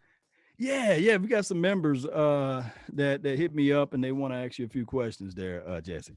Yeah, it's a couple different questions for some Law Nation's members on the channel. So the first one comes from Vaughn from Shreveport. Now, this is about that's your cousin. That's your man. Law, that's your cousin from Shreveport. cousin there, man. Yeah, he got a couple of these things up here. Vaughn, you can't be writing books, but I'm gonna ask him some of them. He says, "What will the identity of this team be?" I'll start right there with that one. What will be the identity of this team? This will be a pass first offense. That's what he asked second. This will be a pass first offense. Okay. That's the history of Mike McCarthy. This will be a pass first offense, and then Zeke will still do what Zeke does. But this thing will be, you're going to see more Dak Prescott passing 35 attempts a game than you've ever seen in Shout out to you, Vach. Yeah, and he basically says, they said, will this be a passing team because of our new weapons and new West Coast offense or running team? So you believe it'll be a passing team. Okay. Passing league. Yeah. I mean, I think it'll be more passing. I agree with you, but I don't think he's going to forget about Zeke. Because when he had Eddie Lacy, what did James Jones say? He ran the shit out of him. Yeah. Zeke's still going to eat. Zeke's still going to eat, but you're going to have so many more possessions. That's going to be the thing. So it's no one's going to be lacking attention. Mm-hmm. You're going to just have more possessions, and when you have more possessions, you're able to do different things. And so, more possessions mean I can get Zeke more opportunities. I can get and once you get into the fourth quarter and you up 14, 15 points, you feed Zeke. Yeah. Mm-hmm. Yeah, I agree. That's probably what happened. Sounds like a good point. All right, the second question is from Akeem. I cannot believe. Akeem Smith. He says, Law, ask Jesse if Mike McCarthy thinks if there will be a football season this year due to the COVID-19. I don't know if he talked about that yesterday. The way he's preparing, he's ready to go. Like, he thinks it's going to be a season, and I believe that it's going to be a season. I think we're still far enough from the football season. Yeah. With all these other sports in front of us, soccer, baseball, basketball, and things like that, I think there's enough, and unless we have some astronomical spike across the board and like all across America, I think now if you would ask whether they're going to be fans or not, that I do not know. Mm-hmm. There will be football here. We have enough time to let all these other things work out and these other leagues kind of set the blueprint of what pig. Yeah, let them be the guinea pigs. If fans are going to be there, I don't know, but football will be played. Okay. Yeah, those were Law's questions. I don't know if you had any, James, on your end from your members or not. I was looking up. I know there was a lot of just. I mean, Jesse, you pretty much covered damn everything, man. I'm trying to go through. I'm like, okay, what didn't he get? I mean, he hit damn every subject. This is what we had been waiting for. Absolutely, man. Hey, Jesse, I know you have your charity fund, though, that you often talk about on Twitter, and definitely want to talk about that because we have some very generous members and fans on this show and viewers who will definitely want to help out with that and look into that. So you want to explain a little bit about your charity fund? Yeah, so my charity is called Holley's Helping Hands, and it really formulated, man, almost like 10 years ago. Wow. I was flying home. We were playing Miami in a preseason game in Miami, and we were flying home, and I'm just sitting in a plane, and I started looking at myself, like literally from head to toe. I was like, man, these sneakers I have on is $250. These jeans I have on is $200. This shirt I have on is $200. And I'm like, what have I done for other people? I'm like, I'm sitting around here with all this stuff on. Not saying that I don't deserve it, whatever. Right. You know, I worked hard enough for it, but I was like, this is stuff. Like, this is stuff. And I wasn't raised to covet stuff. And I said, you know, I haven't done nothing for my community. I haven't done for other people. And it just kind of hit me hard. And so initially I just came back and I just started doing every week during the season. No, what I first started doing was for every pair of sneakers that I bought, the price of those sneakers, I would have to give that same amount of money to something else. Then I started saying to myself, well, I'm just giving it away to different other people's charities. Let me start my own. And so I started my own, and then we started off when we were feeding every week during the season. We would take somebody to the grocery store and do $200 worth of groceries every week, and then it morphed into Thanksgiving, and then it really, the big thing, it culminated with Christmas. And that's my big thing, man. I come from a very poor background, born in Roselle, New Jersey. I'm the middle of 3 boys. My grandmother raised us, and she made less than $40,000 a year. And so there were times when we didn't have Christmas. We had more month than money and more bills than bucks.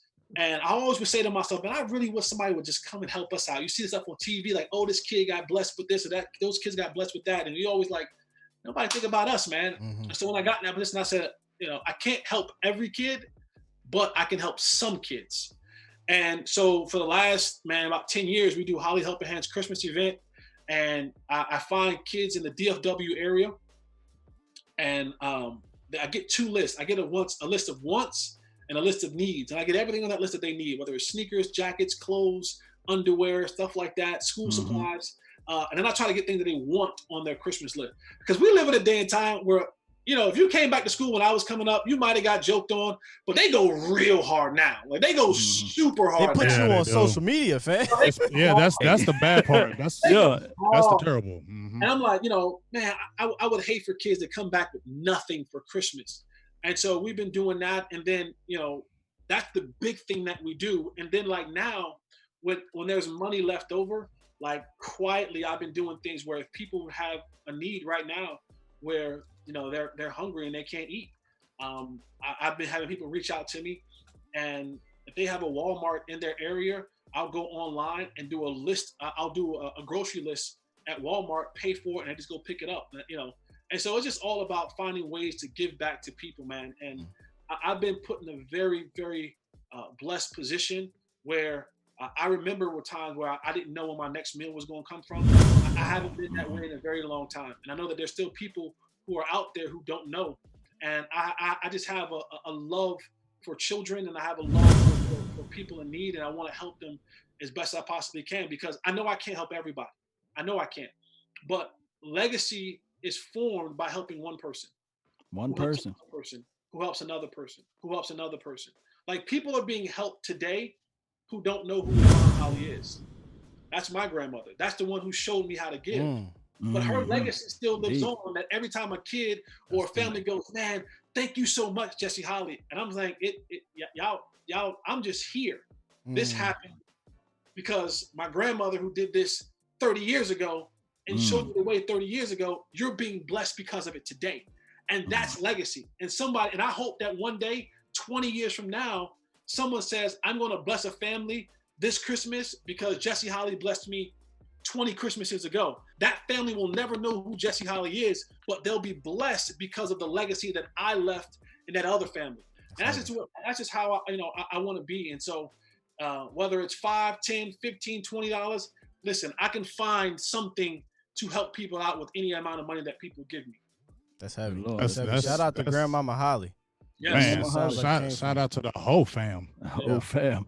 I drop your Twitter link in the description box there I so put people the can helping hands in there too. Yeah. Holley helping hands. put it in there again so I can clip it again. I put it. It's in my feed, but I'll put it in the main one. Okay. Hey, cool. Jesse, I wanted to ask you one question right quick. One of my members hit me, said, boy, you better ask that question. I just found this. He chin checked me right quick, so I definitely apologize about that one. My guy, Dan Lee, asked about what team in the division really do you think won the draft, and what team are you excited to see Dallas play this year? In our division, outside of us? There it is. You know, I said nothing else on that. He's saying in that division, if you think the Cowboys won it, then there it is. If you think, who will be second then? I think the Cowboys had, if not, they definitely had the best draft in the division. They had one of the best drafts in the league. Right. As a whole. Mm-hmm. And I'll briefly just go through the division. Washington will be better, fellas. I know. Be good. I'm not saying that they're going to be world beaters, but they'll be better than 2-14. They're going to be better than what they were. Yeah. Okay. That won't be a cakewalk. Ron Rivera will have those guys, especially defensively. Front. They're going to be ready. It goes back to I think Law. You asked a question earlier about the defensive backs. Mm-hmm. Look what Philly just did. You better have some dogs that can run, because they went and got nothing but speed, vertical speed.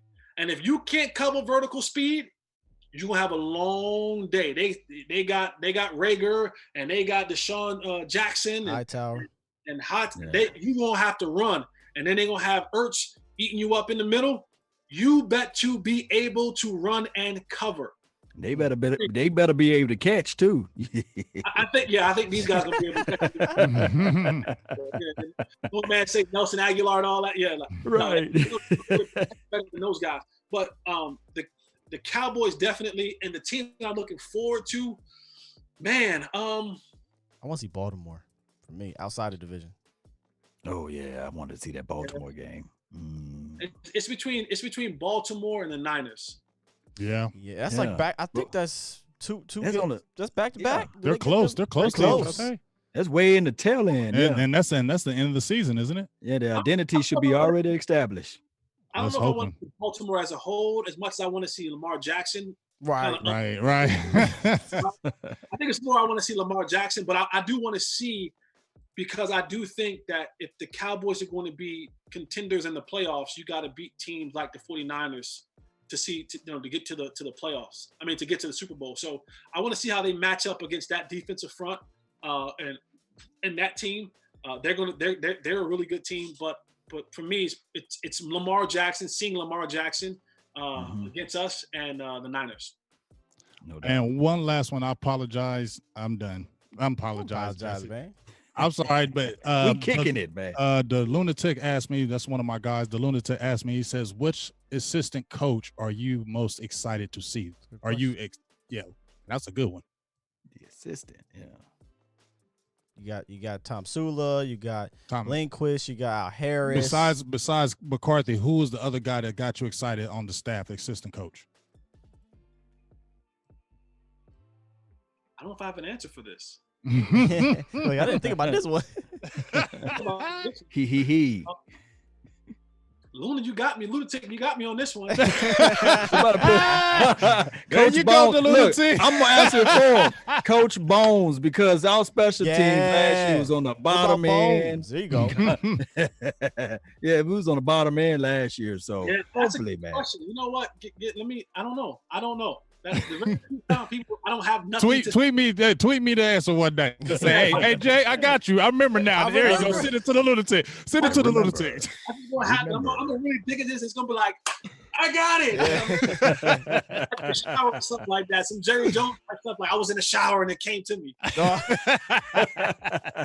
Hey, listen. I don't know if you study any of these undrafted free agents, but one of my guys here, Del Shapp, he wanted to know about your thoughts on Rondell Carter. I think he's a defensive end out of JMU, James Madison. James Madison. I don't know if you studied the undrafted. It's a lot of.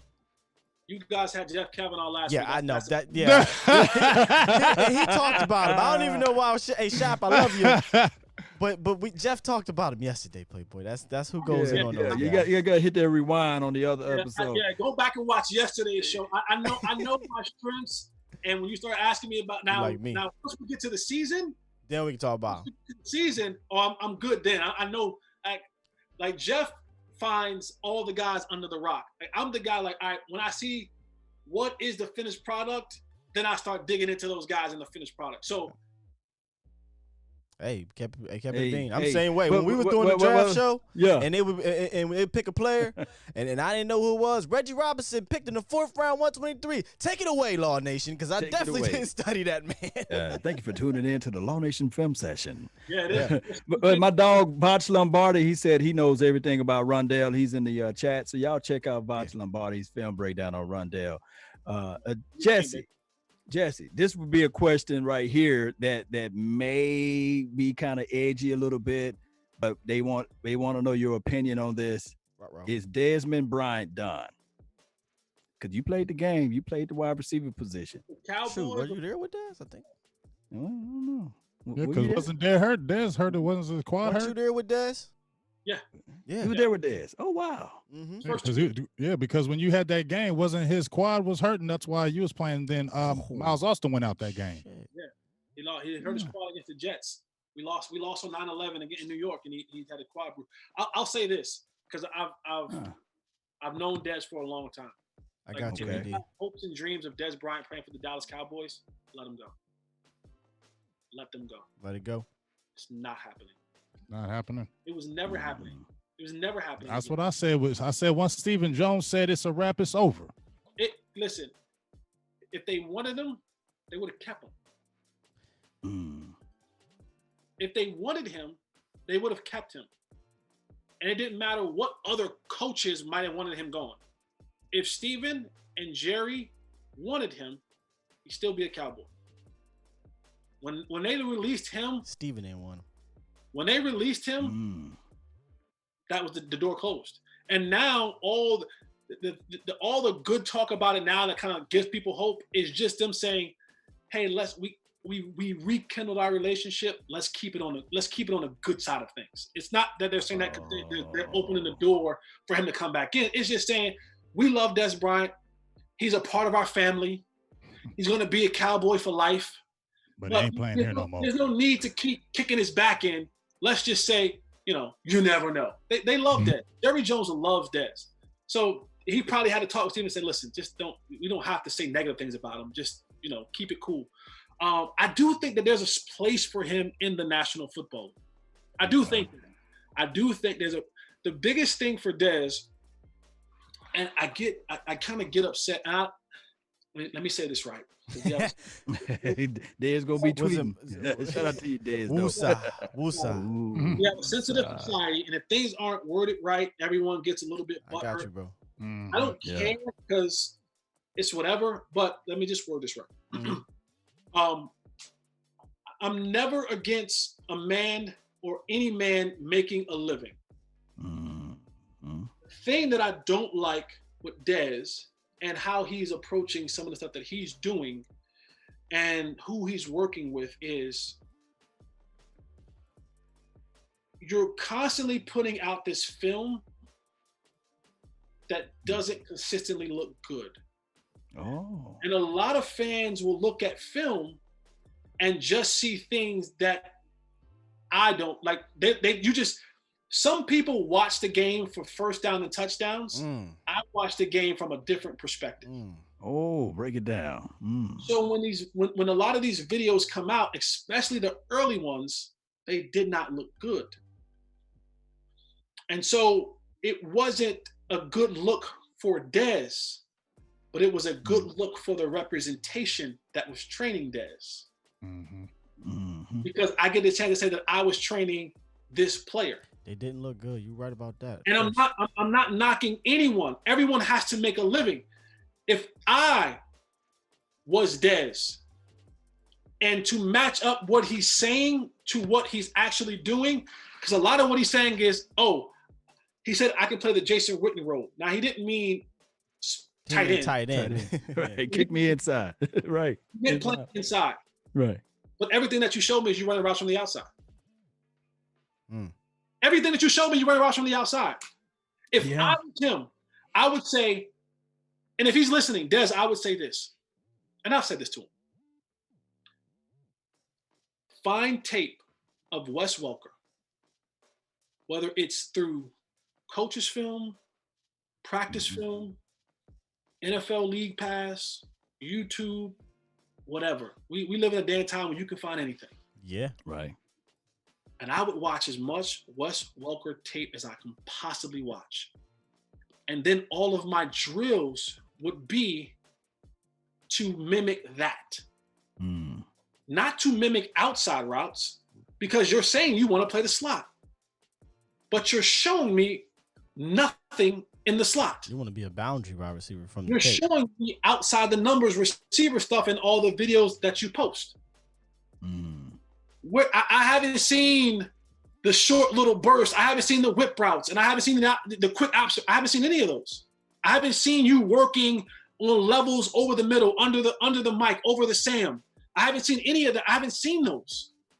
So you can't project in your mouth saying, "Oh, I would be great in the slot for a team."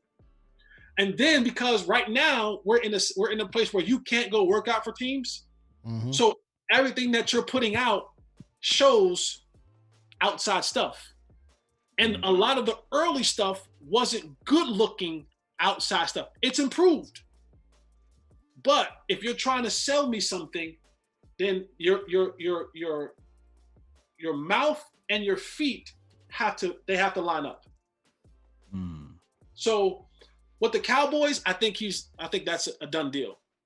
Well, they gave 88 to CeeDee Lamb and drafted at 17. That was a wrap. But I do think that there's a place for him in the National Football League. I do.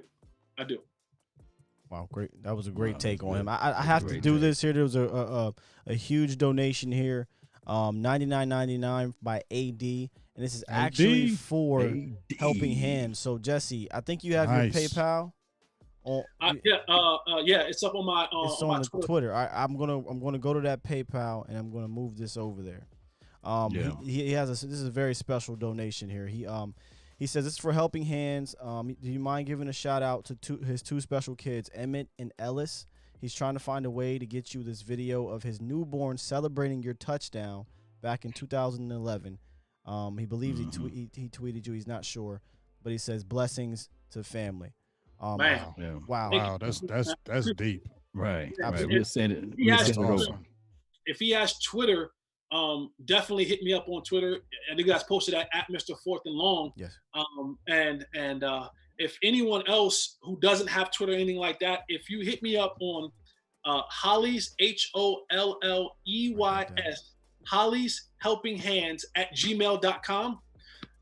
You can reach me there. I can get you the link there. So Holley's with an S, HOLLEYS, Helping HELPING, Hands HANDS at Gmail. You can hit me up there. You can send me that video there. I would love to see that. I would love to repost it. I love stuff like that. We got some highlights of you now, now. I'm surprised we ain't got it rolling right now. Listen, we was going so ham, I completely forgot about that. But here you go. Jesse highlights. Tony Romo steps back across the middle, number 16, first down. But no, you're right. So let's talk about this briefly, right? Because we're gonna end pretty soon. Let me say this. Thank you. Like I said before, it was a long time coming, but the timing was right. This timing was right, because had we done it another time, it might have been 5 minutes, it might have been 10 minutes. The timing was right for this to happen. I truly believe God moves in the way He. Yes, He does. Yes. So the timing, I'm all about timing and feeling. This felt right. The timing was right, and that's why we were able to do this thing for dang near 2 hours. Right. I appreciate you. So the Niners, right? You talk about how and I told this story before, how bland the Jason Garrett offense was. That's the game. Dez Bryant didn't play, had a quad.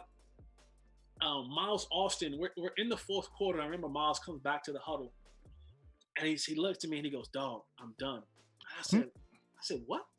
He said, "I'm done." I said, "What do you mean you're done? We gotta win this game." He said, "Man, of course the Miles hamstrings, right?" He goes, "My hamstrings are shot." What? I go, what? What are you talking about? Your hamstrings are shot. He goes, man, I can't run anymore. I'm like, man, if we don't have you, we don't have Dez, man, we don't have a shot. We end up taking the field goal. He can't run anymore. And so in my head, flashback to the beginning of the game. All week in practice, I'm starting in 11 personnel, right? And then minutes before the game, coach comes in there and he changes it. We're going to go with Dwayne Harris. Right. The Dreadhead brothers right there. The Dreadhead. And believe it or not, I'm so emotional. I start, like, we go off a pregame and I'm crying. I'm so upset. I'm like, what more do I have to prove? I'm like, I know all the positions. I work my tail off. I do what I'm told. I'm like, I'm the model citizen. What more do I have to prove? Come back in the locker room and John Kitna comes up to me. I love this. I'm telling y'all, John Kitna is my brother. Wow, so man, it's some good stuff. Yeah. He comes up to me and he goes, "What's your deal? Like, what's up? Like, you're not yourself. Like, you're not you. What's up?" And I'm like, man, Kit, like they playing me, man. Like, what do I have to do to show these guys that I can go? He said, "Do you put a uniform on today?" I said, "Yeah." He said, "Are you playing today?" I said, "Yeah." He said, "Then you have an opportunity to impact this football game." Facts. He says, no matter what, if you're putting on a uniform and you're playing, you have an opportunity to impact this football game. So as the game is going on, I'm playing no offensive snaps. And Dwayne is playing all of the 11 personnel. And nothing against Dwayne, he's not doing well. In fact, he's doing horrible. I mean, Coach Garrett is livid. Tony goes out, broken lung, broken ribs, punctured lungs. Finally, in the fourth quarter, Coach Garrett, Dwayne runs the wrong play again, and Coach Garrett is just on fire. Get Dwayne the hell out of there. Get Jesse in there. And I was like, all right, cool. Do it. Now, do it. Now, the 77-yard, most people think is the biggest play, but not to me. The biggest plays to me were the first. I had two first downs. They just played here on the highlights. They just played it on the highlights. Yeah. He threw one that damn near hit the ground. And I had to go and pick it up off the ground. And if we don't get those third down, we had a punt. We don't even have a chance over time. So my first two catches were like third. And I remember coming back to that. I said, Tony, man, they playing me off. They playing me off and outside. He's like, all right, cool. He banged me for the slant. Boom, boom, boom. So then when we get into overtime, they're about to punt. So in my head, I flash back to the conversation I'm having with John Kitna. And I'm like, yo, this is what Kit was talking about. I can go and block this punt and win the game. Wow. You don't even chance to, he's like, no, punt safe. We're not even trying to block. We're trying to get punt safe. Little did you know. We set up a punt return. So I'm like, cool, fair catch. So we get back in the huddle and I'm standing right next to Tony. Jason Garrett calls 585 Harveys. One of the most basic and vanilla and boring and the plays that we've had other defenses call out on us. And Tony goes, that's good. That was good. He goes, and Tony shakes his head and he goes, all right, fellas, F it. Let's go win this football game. Let's get the hell out. Wow. Tony. I want Dak to do just a couple times. Tony said F it. Go ahead. Kill. Like literally he goes, all right, man, F it. Let's go win this football game and get the hell up out of here. That sound like Tony too, man. I'm looking at him, okay. And so he calls the play. The play is called Z Poker. And so he calls a run play and it's kill to Z Poker. Now, Z Poker is an all or nothing play. Now, Z Poker is for Miles Austin. It's a Z play. Miles was our Z. It's an all or nothing play. Like this play is, if it doesn't go to me, I'm the first, second, and third option. If it doesn't work, you throw it in the stands and we go to second down. Like that is the way that Z Poker is supposed to work.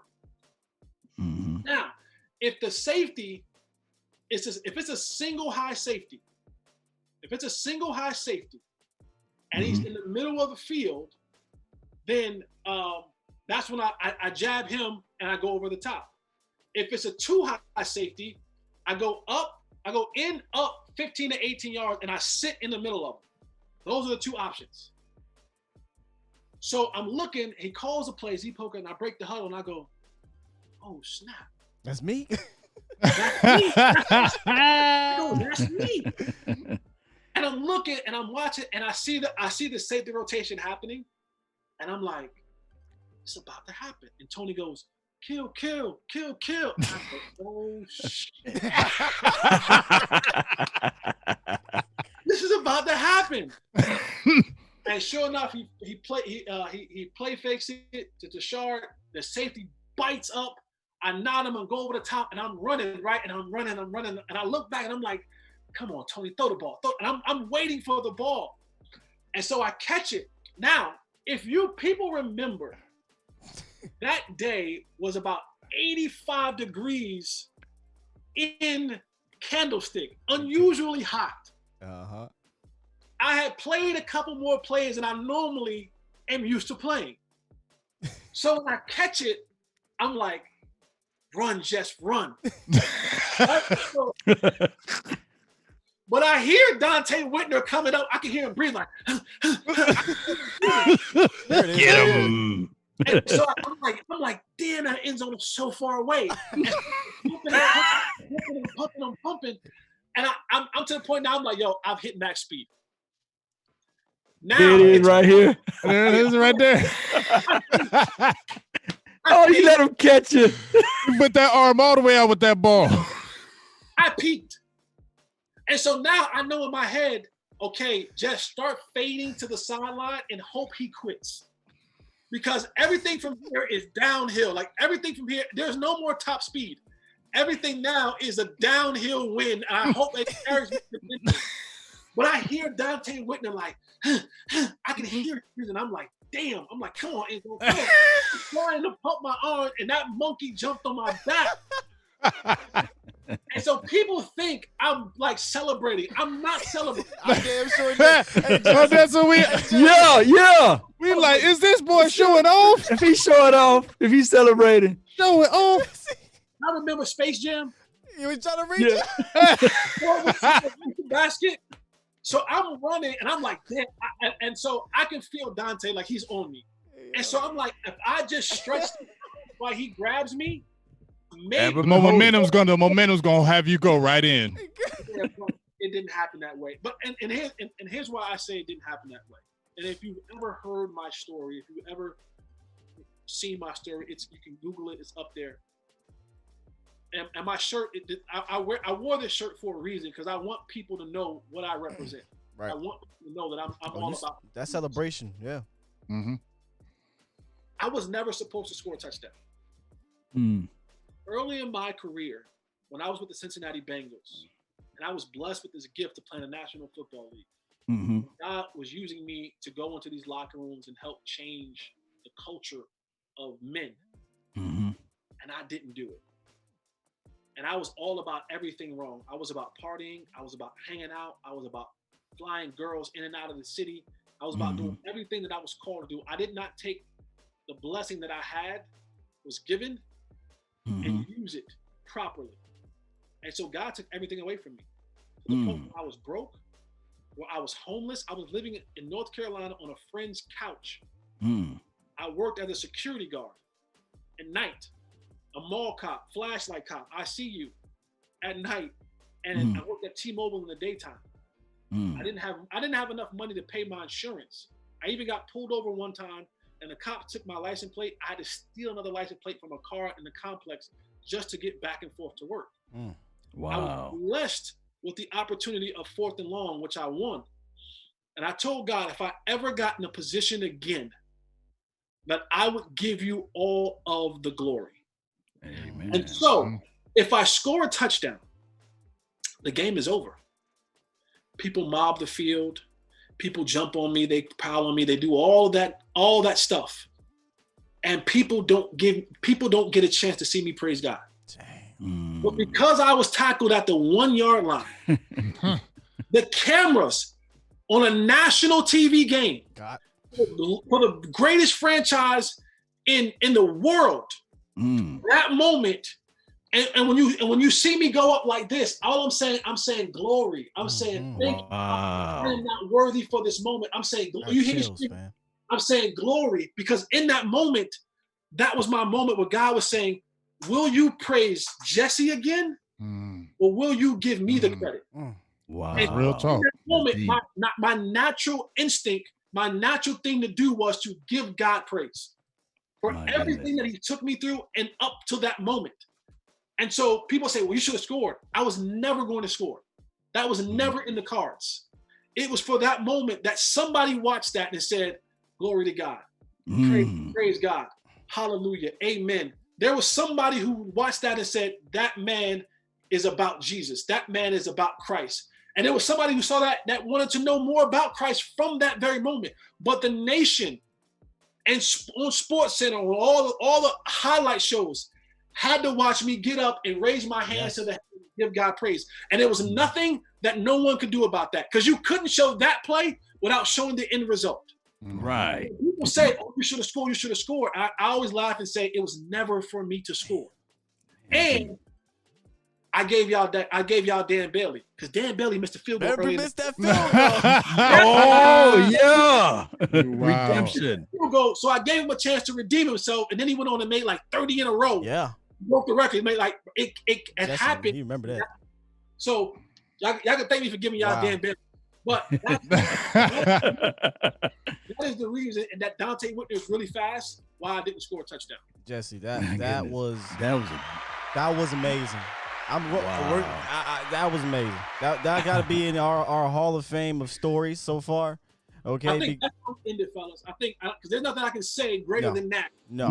That's why I said that. You dropped the mic. That's it. Drop the mic. You Obama dropped that mic, man. Yeah, we dropped the mic on that thank one. you for coming on here, brother. We really do. Yes, and spending indeed. as long as you did. I believe this is our longest. 2 hours and 4 minutes and 22 seconds. Man, straight, no commercials. Straight fire, man. Unbelievable. Straight fire. It's been a blessing and an honor to have you on here. You represent really what we represent on this show, and that's being true to yourself and being real and sticking by what you have to say. And that's what we try to do here on the Late Night Hype. And I mean, I speak for this whole panel and our fans here, our viewers here. They absolutely, man, I'm seeing fire emojis. They dropping fire emojis in this thing. Yeah. My thing is always one of my favorite artists ever is Michael Jackson. And wow. The first thing that made me love Michael Jackson, and this is what I think about when I do work. I wouldn't even call this work. This is my purpose.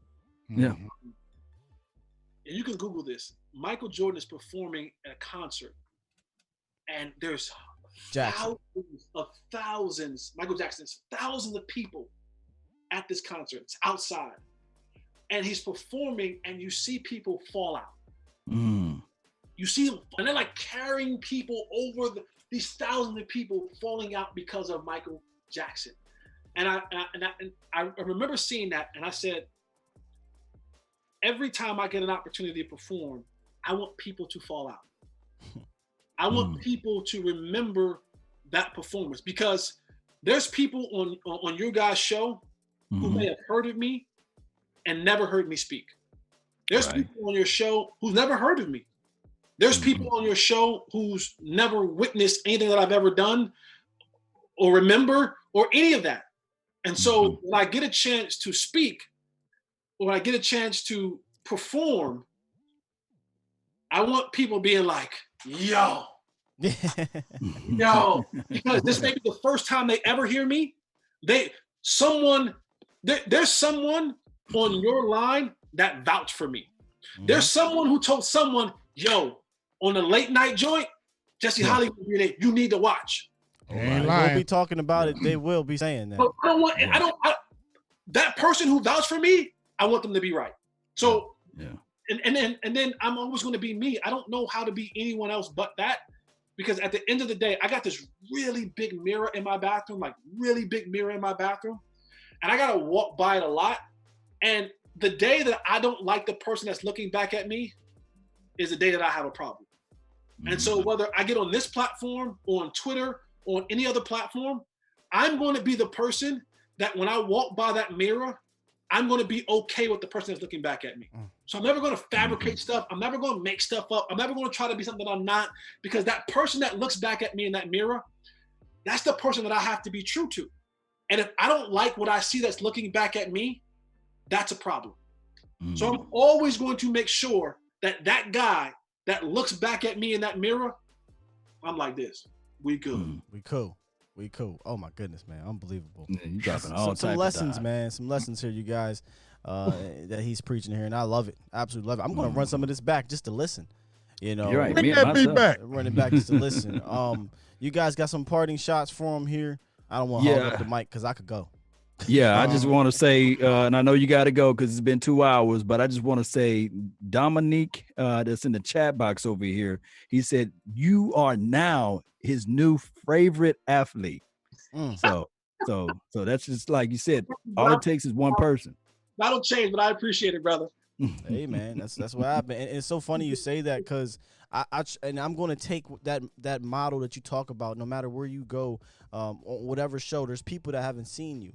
And I try to do that with these shows, man. People haven't seen some of these shows. There's somebody in here that's new. You know, the guy AD, he just came in here yesterday, man. And this is probably the first time he's seen you, speak like this, not just on our show, but, period. I don't know. I have to ask AD. And he donated to Helping Hands. So you just never know who you're going to really touch. And you touched him, right. and that touched us. So, man, wow.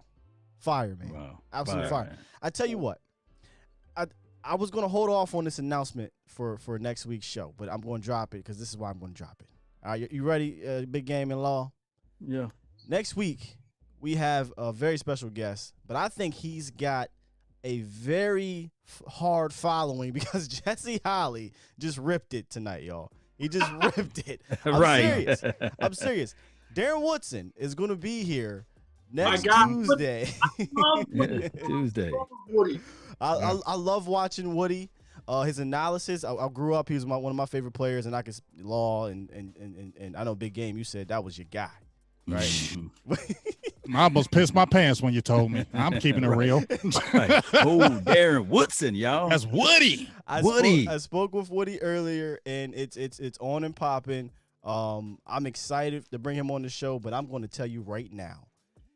You set the precedent very high. Set the bar high. So we go to Mike tell Woody. He set the bar high over here. Right, man. You said it all right, man. So I appreciate your time, man. Everybody in the chat, they loved it. I'm pretty sure they're going to run this back.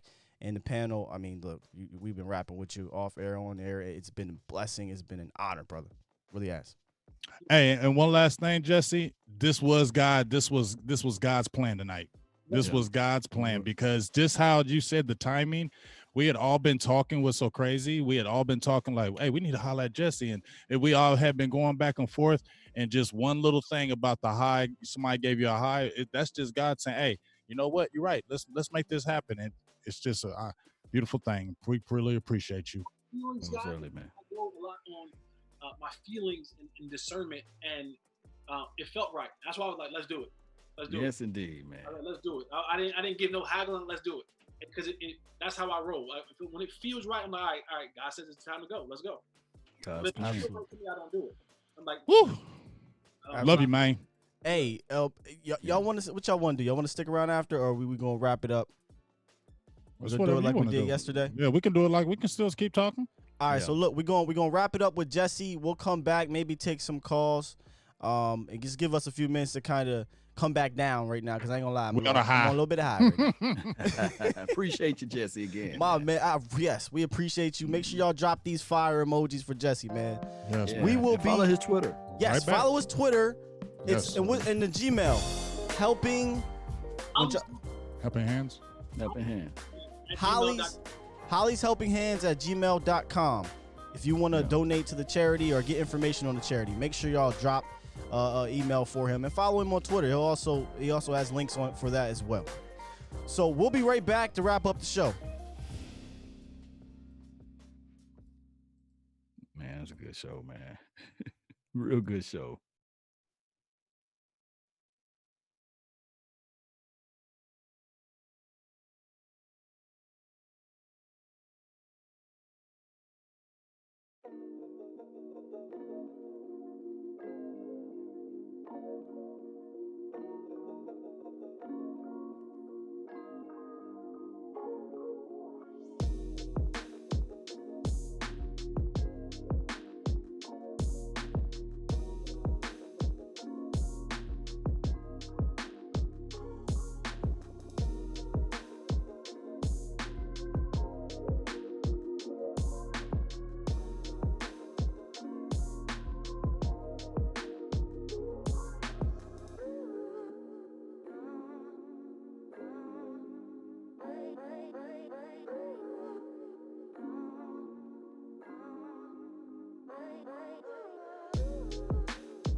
Check. About to come back over for a few minutes. Come on back over. Man.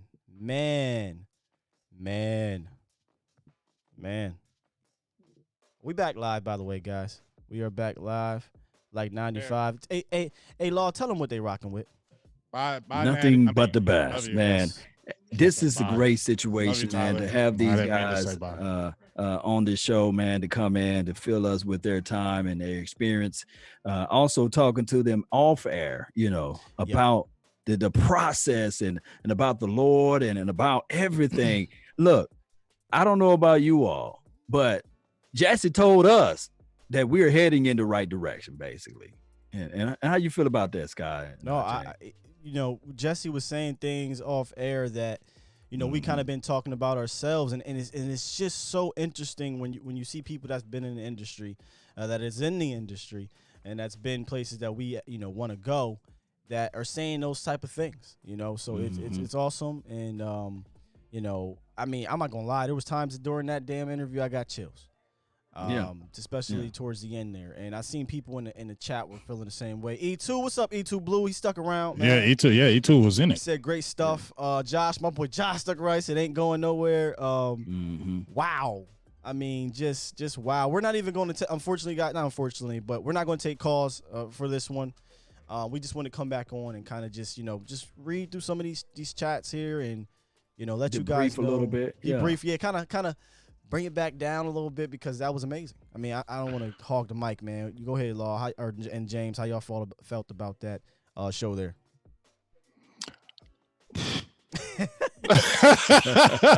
It's everything that we thought it could be. I think it's everything we thought it could be, and it's everything we hoped for. And it was just, and just like you said, the off talk that we just had with Jesse. Just really confirm some things that we have been talking about as a group, what our vision was as a group, and how this all kind of happened. Some bad things happened, some good things, just how things have fell into place. And then the spoken word he gave us, about timing and just like how it feel right, and just how the timing has come with us. And, just like you said, we got to just keep the vision, keep the vision. And it's just awesome. Now, yes, indeed. I don't know if they heard me earlier, but y'all want to give the viewers the great news for next week, and we'll have more information on it, obviously. But I'm still on the high. Can I say this one? I want to give my guy Skywalker, because look, let me just tell y'all, we all be on our grind individually. Like, I mean, we don't want to tell you too much stuff on the behind the scenes, but when we're out every day, like you guys, we're grinding, talking to each other pretty much every day. Hey, we did this. Right. Hey, I got that. Hey, you did this. We got this. Hey, you know what I'm saying? We're doing that. And when Skywalker, when we were inside this certain chat and we heard that Woodson, see, every time we get an interview, I go through my crib screaming, and I do my dance, and all the girls jump around me, and we all hug each other. And I'm like, what's my name? They're like, Big Game James, Big Game James. So, man, when we had, when Skywalker said, hey, dog, Woody, dog, the screams was loud. It was, they were jumping. Man, I'm sorry. I'm not even trying to be starstruck, but this is a dude I watched when I was young. You know what I'm saying? This is a dude I would never thought I would ever talk to. You feel me? And for me to see him and the much love of, I love my Cowboys as much as I love Darren Woodson, watching him, and now this man's like gonna be here. I mean, I ain't gonna lie. It's amazing. Like, I don't know what to say. That's Woody. Yeah. And I was the same way, man. We saw this guy come onto the team and just established himself as a leader, and was the young buck, was the young dog. What came out of Arizona, everybody knew what was going on. And then what he did to himself, Big Game James. All he did was play three Super Bowls, right? 3 Shoot. Super Bowls, like Man, was he's one a of Hall the of top Famer, all-time leading tacklers in Dallas Cowboy history. And the thing about it was he was like a linebacker at Arizona State, and they converted him to safety. Safety with the big shoulder pads. With the by big way. shoulder pads, like Skywalker said, them damn big shoulder pads. Like a number What- T, like a you know, T out hey, there. Listen, I rapped to We're it gonna have to earlier. ask him I'm gonna that. talk about the big old shoulder Big pads. old shoulder pads. We're gonna have to ask that. Who deserve, dare I say, to be in the Hall of Fame. Oh, man, We're gonna talk about Stop that. playing games, man. We're gonna talk about that. You know, it make me Playing mad games. when I don't see him in the hall. You know, I mean, Listen, come on now. I asked We're gonna Woody have to bring earlier. that up. I said, Woody, you know, I can send you over, you know, rundown or what have you. He said, we don't need no rundown, man. He said, we just gonna get on and we gonna go. I said, great. I said, there's anything that's off limits though. Woody said, nothing's off limits. We're gonna keep it real. I said, God damn it, that's all I needed to hear. You feel me? That's it. All right, cool. Say no more. Because Yeah. that's what we do on this show. And I talked about it with Jesse. You know, we don't bring anybody on here that's gonna sugarcoat. If you feel as Right. though you gotta hold back, I don't care if you Obama. I'm lying. If Obama come on here, dog, you can just sit there and stare. I don't care. But no, if you're gonna hold back, you know, that's cool, man. That's not the show for you because we don't want to hold back when we're asking questions, and you know, and our viewers aren't holding back either. You know, I know, guys in the chat, by the way, appreciate all the donations tonight. Donations. Oh my gosh, Donations. y'all know how we are when we have our guests. We can't really we can't go in and do the donations like we want. But trust me, we see them. We try to ask the questions as much as we can. We appreciate them. AD, we talked to Jesse off air. Please email him that video. He is more than happy to put it on his Twitter. So please email him that. And anybody that has any questions about his charity, email him Holley's Helping Hands at gmail.com. But yeah, man, you know, without you guys in this chat, you know, and supporting, the late night hype wouldn't be what it is. They see what's happening because the Cowboys Nation is in tune. Y'all looking at what's going on with this show, man. Yeah. We're gonna have to coin a name for you all, like a hype squad or The hype chat would be hype hard. crew, I like the hype chat though. Yeah, hype it's usually chat, hype. something I like like the hype that. chat. So y'all come up with one and y'all let me know which one stick with you all. Make it a hashtag and you know, we will look at it and review it and get the thing going. I like the hype chat too. You know, I like that. Yeah. Or the hyper squad, whatever it may be. He said hyper squad. Hyper. Yes, Yeah, indeed. So man, we yeah. locked in, Woody, man. Yes, Locked listen, in with Woody. I You- see the And- Cowboys Network. He just commented. And shout out to him. Shout out to Shout out to yes, Cowboys if you Network notice- because he was the plug. if you Go to his notice- IG page too. If Check you him out. notice, Yes. he's now in our rotation. But yes, that shout out to Cowboys Network. Yes. You know, he's by the way, he's one of those guys that he's like the silent assassin. He's like the silent assassin. So You shout don't out to hear him. about him, but that boy be cooking. Make sure you follow if you like visuals, man. He give you some bomb visuals, and he keeps you up to date on the updates on IG. He's on Ridiculous Twitter. on IG. and he's on Facebook now. Mhm. By the way, Yeah. so the Cowboys Network. Definitely go follow that page. Yeah, man, it's That's whew. Sosa. That's Sosa. That's Sosa. Yeah, TCN done went over to Columbia and brought back that straight. He brought back that straight. He hit me. I was like, oh, for real? You lying, bro. It's a Sosa. Yeah, man. This is awesome, bro. This is awesome. It's crazy. Hey, guess what? Hey, guess what, Skywalker? Mhm. Guess what, I like Skywalker? that, E2. What's that? Hype Nation. Hype I Nation. didn't think about that. Yeah, Hype yeah, Nation. it goes with the nation. Oh, it goes with the nation. Nation. It goes good. Hype Nation. What's that, though, Big Gang? Well, this is just the beginning. Yeah. Yeah.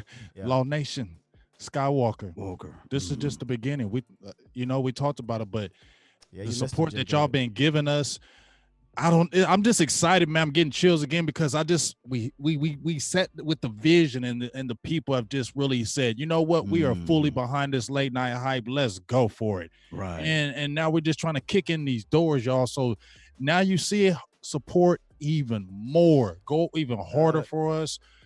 Push this out here. The way we get this late night hype, I mean, we're getting these guys and we're still underground with it. You feel me? Mhm. Keep pushing this out there. Keep sharing and liking and doing all those things for all our networks because that's going to make this thing even better to where we want to see it. So it's on you guys as well. Just keep pumping this out for us. Yes, indeed, man. Hey, Man, this is good stuff. I have to remember to make a Cash App thing for everybody. But if you don't know our Cash Apps, I'll relay mine, and you guys can tell yours. Mine's is # Chill Will 1026. That's the Cash App, because some people can't do the donations through Super Chat or PayPal, so they do Cash App. So that's mine. I have it up there. You can go ahead, Big Game. Mine is the $ and Big Game James, capital B, capital G, capital J, 72. Yes. And LAWS Nation, that's where you can find it on the Cash App, and also PayPal. So you guys can support in multiple ways. But the best way, if you can't support financially, with remunerations for the nation, share. Subscribe. Also become a member if you like it. Yes. So tell that friend and neighbor. You just walk outside and you see somebody, especially with the silver and blue on. You say, "Hey, thank you, E2. I got one thing to say to you. How about them Cowboys?" And tell them, "How about them?" And then you tell them, "Hey, there's this crew that come on late at night, late night hype." And I'm telling you, grab them. The name will grab them. The name grab them and hold them. Grab them and hold them and grab them. But we do this for fun, and we do this for marketing and promoting and pushing things out. Our mindset, our independent opinions, but we get along pretty well. And we don't like this team. Guess what? We don't like them. Love this team. So I know for sure that you guys love the team too, especially sitting here for 2 hours and 31 minutes. Yeah. Long time. To That's speak your mind. Uncut, raw. No commercial breaks. No, hey, let's talk about this particular point. This is the natural flavor that you guys are getting. And Jesse was just talking about prophesizing, almost talking about the vision and the plan. Shout out to you, Keith.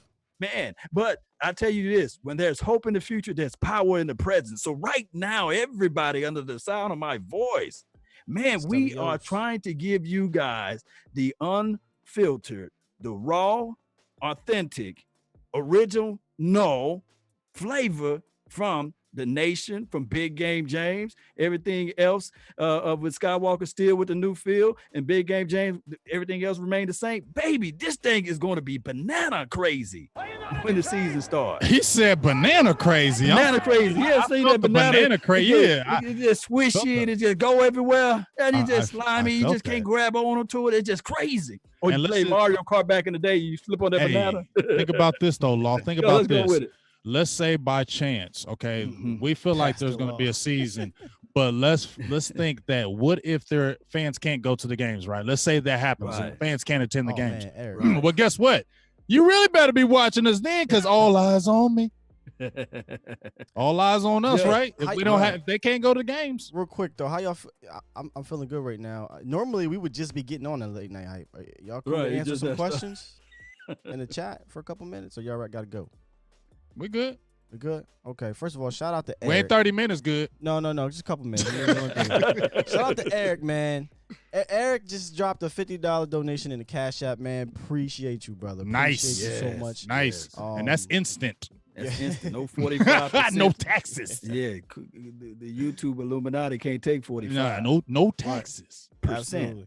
And remember, man, as my boy would say, at the end of the day, not only are we trying to give our voices to you guys, our opinions to you guys, we're trying to get yours and get it out there too. Because let's be real, we're starting to push how people think now. Y'all starting to help push how people think now, and it's because of your voices. So we want to make sure you guys have a voice. Because I know on my show specifically, what I got to say is cool, but I want to hear what y'all got to say, because what y'all got to say makes me think more. And if I think more, I can give you a better, some better content. So I appreciate y'all being here, man. 100. And I appreciate my boys, man. Big Game, Law Nation. We ready, man. We ready. But I did. Go ahead. No, go ahead. I saw a question in the comments that said, "How do we feel about the Eagles playing the Eagles?" Where was it? Here we go. How do we feel about going to the Eagles Eagles first in Week 8? So how do we feel about going to the Eagles away in Week 8? I mean, that's a long way Remember, to go. hey, remember when we talked about those Skywalker? We ain't scared of Philly Stadium no more. Nope. Nah, It ain't Philly Stadium like They it play used well to be. in there. You know what I'm saying? So I don't know. I just feel like, in my opinion, I'm not trying to be scared of no teams. I mean, I felt good when we had Garrett as far as the talent. Now we got Garrett, McCarthy, and I'm telling you, just listen to Jesse. I already was loving McCarthy before he got hired. Now I heard Jesse. Bro, I feel like 16-0 and shh. Y'all heard him, man. If y'all missed it, because some people said they missed Jesse, go back and listen. You to what better he had to say rewind that. about the virtual rookie thing that Jesse was sat in, and he actually had a solo 15 minutes with Mike McCarthy where they just were talking and rapping. And if that don't get you excited about Mike McCarthy, how about put it this way: if just Jason Garrett not being here don't get you excited, now I don't know what to tell you. Right. Yeah. It's Yes, we crazy. still alive, Locks. Locks, man, what's good with you, man? He been holding it down. Yes, and thank you on Facebook. I always have to remember that. I know you shouted them out, Law, but Facebook is definitely in the building heavy as well. You know, Jessica, you know how Jessica James. I already know how Jessica and Jimmy, and appreciate you, and Roy over there on Facebook. Everybody, Texas Dallas, what's it? Texas Dallas Cowboy News HQ. Appreciate you, man. Everybody on Facebook, man. We really appreciate you all. The ability to talk to multiple platforms at one time, man, it's just a great feeling. Yeah, AD. Hey, I ho. just read that on AD's. Yeah, brother. YouTube they do their little tax thing. It is what it is. So if you don't want to do it on here, there are other ways, and we'll make sure we'll put those up there. I always forget because I'm just so ready to go in with the content. That's because you'll be all mastermind, all damn Dr. My Evil mind down. don't stop spinning, fam. This dude is Dr. Evil. I sit up 2:30 in the morning. Yo, look at this real quick. How does it look? That's Dr. Evil over there. We like, man, go to bed. Well, you know what, Law? You same way, because when we get off here, it be 3 a.m. You doing damn videos. Yeah, I mean, right. Thank you for tuning in to Long Mission. You cutting and ripping videos. I'm like, Law, you doing a video? You telling everybody good morning at 6 a.m, bro? Oh, like, my when do goodness. you sleep? all the way from Abu Dhabi. Great show, gentlemen. Dhabi. We them What boys. the Jesse heck? was preaching. Woo! Thank you, Yeah. man. Shout out to you, supporting from Abu Dhabi. That's Abu amazing. Dhabi. That's amazing. KMT, you missed it. That's all right, brother. Rerun it. KMT, Rewind. love you, dog. KMT. That's why we love that. That's why we say bring it back. All right, it's weird because we usually just getting started. Mm-hmm. The Yeah. late night hype, Yeah. we usually just getting started, but we definitely. This was the mid-late night hype. we went, man. We went with Jesse. Mids. I don't know why I always do that. I keep doing that damn thing. Mids. We went with Jesse for a long time, and we are very excited for Darren Woodson next week. We're going to take a little break until then from tonight to Tuesday in preparation for Darren, and we will have Darren for a full show. I don't think it's going to be 2 hours. Hey, at least Who knows? I think we can get an Well, hour boy. though. I think we can get an hour. Yeah, like Kavanaugh said, I'm gonna be here for only 30 minutes, and then He was here an hour and 20, so hey, you never know. Yeah, he went for a little bit. He went for a little bit. Yeah, the long night hype. He told me, he said, listen, I'm cool for 40 minutes or so. I'm not in no rush. So that's great to hear. You know what I mean? So we'll see what we can pull out of him. I know he's gonna give you the real because that's what he said. We're going to talk about his podcast, talk about how he feels about Dak, the direction of the team, Mike McCarthy, and we're going to talk about the 90s. I know we got to talk about the Cowboys version of The Last Dance. I want to know a little something in the locker room. That's all. I'm fiending for the locker room. Just as a teaser. This is a teaser, just like we did for Jesse, like those independent questions in the membership squad. I'm not just trying to relegate things to the membership squad, but I'm relegating things to the membership squad. We have to give squad. special privileges to the there are going to be some behind the scenes of this video there, and some videos from Jeff Kavanaugh yesterday there, and as well as you guys on the membership situation groove on all three of our channels can ask Darren, 3-time Super Bowl champion Woodson, a question, and we'll put it on the big screen just like we did this show. So so we'll drop that from time to day within the next few days in our communities. and for the members, and just drop your questions in there. We'll put together probably about 2 questions a piece from everybody, 2 or 3 questions, per channel, and we'll just run them by Woody. That way, you guys are asking Darren, 3-time Super Bowl champion Woodson, aka Woody, what you want to ask him on the show. So definitely. And guess what? And guess what, folks? Darren Woodson ain't the last. Ooh, no, man, there's a lot in work. We just touched the tip. So you feel me, y'all? We just keep on grinding, because y'all gonna be sitting there waiting like, come on, y'all, come on, late night high. Who next? Come on, late night high. We're gonna get Jason Garrett next, baby. How you doing, guys? How you doing? Just didn't execute. Well, that would be something. Jason gonna come on here. I ain't scared of you. Italian sub, you know. You ain't scared of us. We ain't gonna bite. You know, we didn't execute. You know, we didn't. You know, taco. Oh, let me get goodness, up out of here, man. Let me get up out of here. Yeah. Little E2 said, "Pause, big game." Lunatic with the $2, man. All right, you know how we get when we get silly at the end. Hey, y'all do me a favor, Cowboy Nation. Please brand this tweet. Hashtag D late night hype, right? We want to brand that, right? Yeah. Yes. You want to get that viral. Hashtag D late night hype. If you share this, yes. People, yeah. So we can get this thing going. Yeah, if you guys are sharing this, which I don't care if you don't. If you don't do the hashtag, just sharing it. Thank you. But if you do, hashtag the late night hype, guys, so that they know that, you know, this is where they can get that fire, that yo got flame, as my guys like to say, man. Yo got fire. All right, man. Parting shots, anything? Amazon TV, Law Nation TV, Facebook, MySpace, Black Planet, yes, Twitter, Tweets, all of those spots, man. Shout Let's out go. to the mods, man. Y'all Shout out to the y'all. mods. Shout out to all the fams. I just want to tell my members, my premium members, make sure you be on the lookout this week. I know we've been doing all our shows, but remember I told you premium members are going to be on the show with me maybe 10, 15 minutes, so we're going to get all that together. So when we do a solo show, we're going to get that popping for you guys to jump on there, and you hear y'all live, you know, hear your views live. So make sure my premium members get at me so we can make that happen. T-Mac said, Sky, I got to get the late night hype shirts popping. Remember, I put a teaser out with the hoodies and the T-shirt. I'll bring it back up on the next show. Y'all can tell me if y'all like them or whatnot, and we'll see what happens with the T-shirts. We'll see what happens. I'm so far from that at this point. I did put it out there just to get a teaser, but right now I'm just so in the zone on getting you guys the best content we can get you guys. So let's go. We'll see what happens with the merch, as my son likes to say. Dad, you got that merch? But all right, man. Listen, thank you guys for rocking out with us as always. Thank you, Daryl. I'm humble. I love it.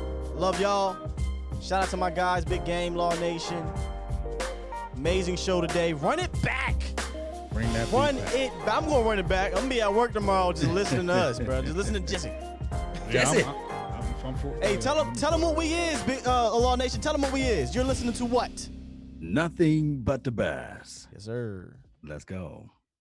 Man, you're good at that. Oh, man, I appreciate it. Appreciate it.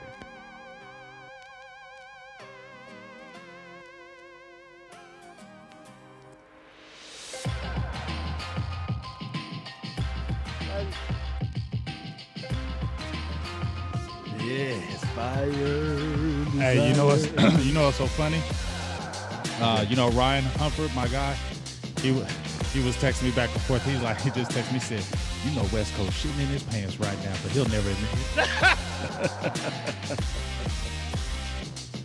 Oh my goodness, man! This is total pandemonium, man.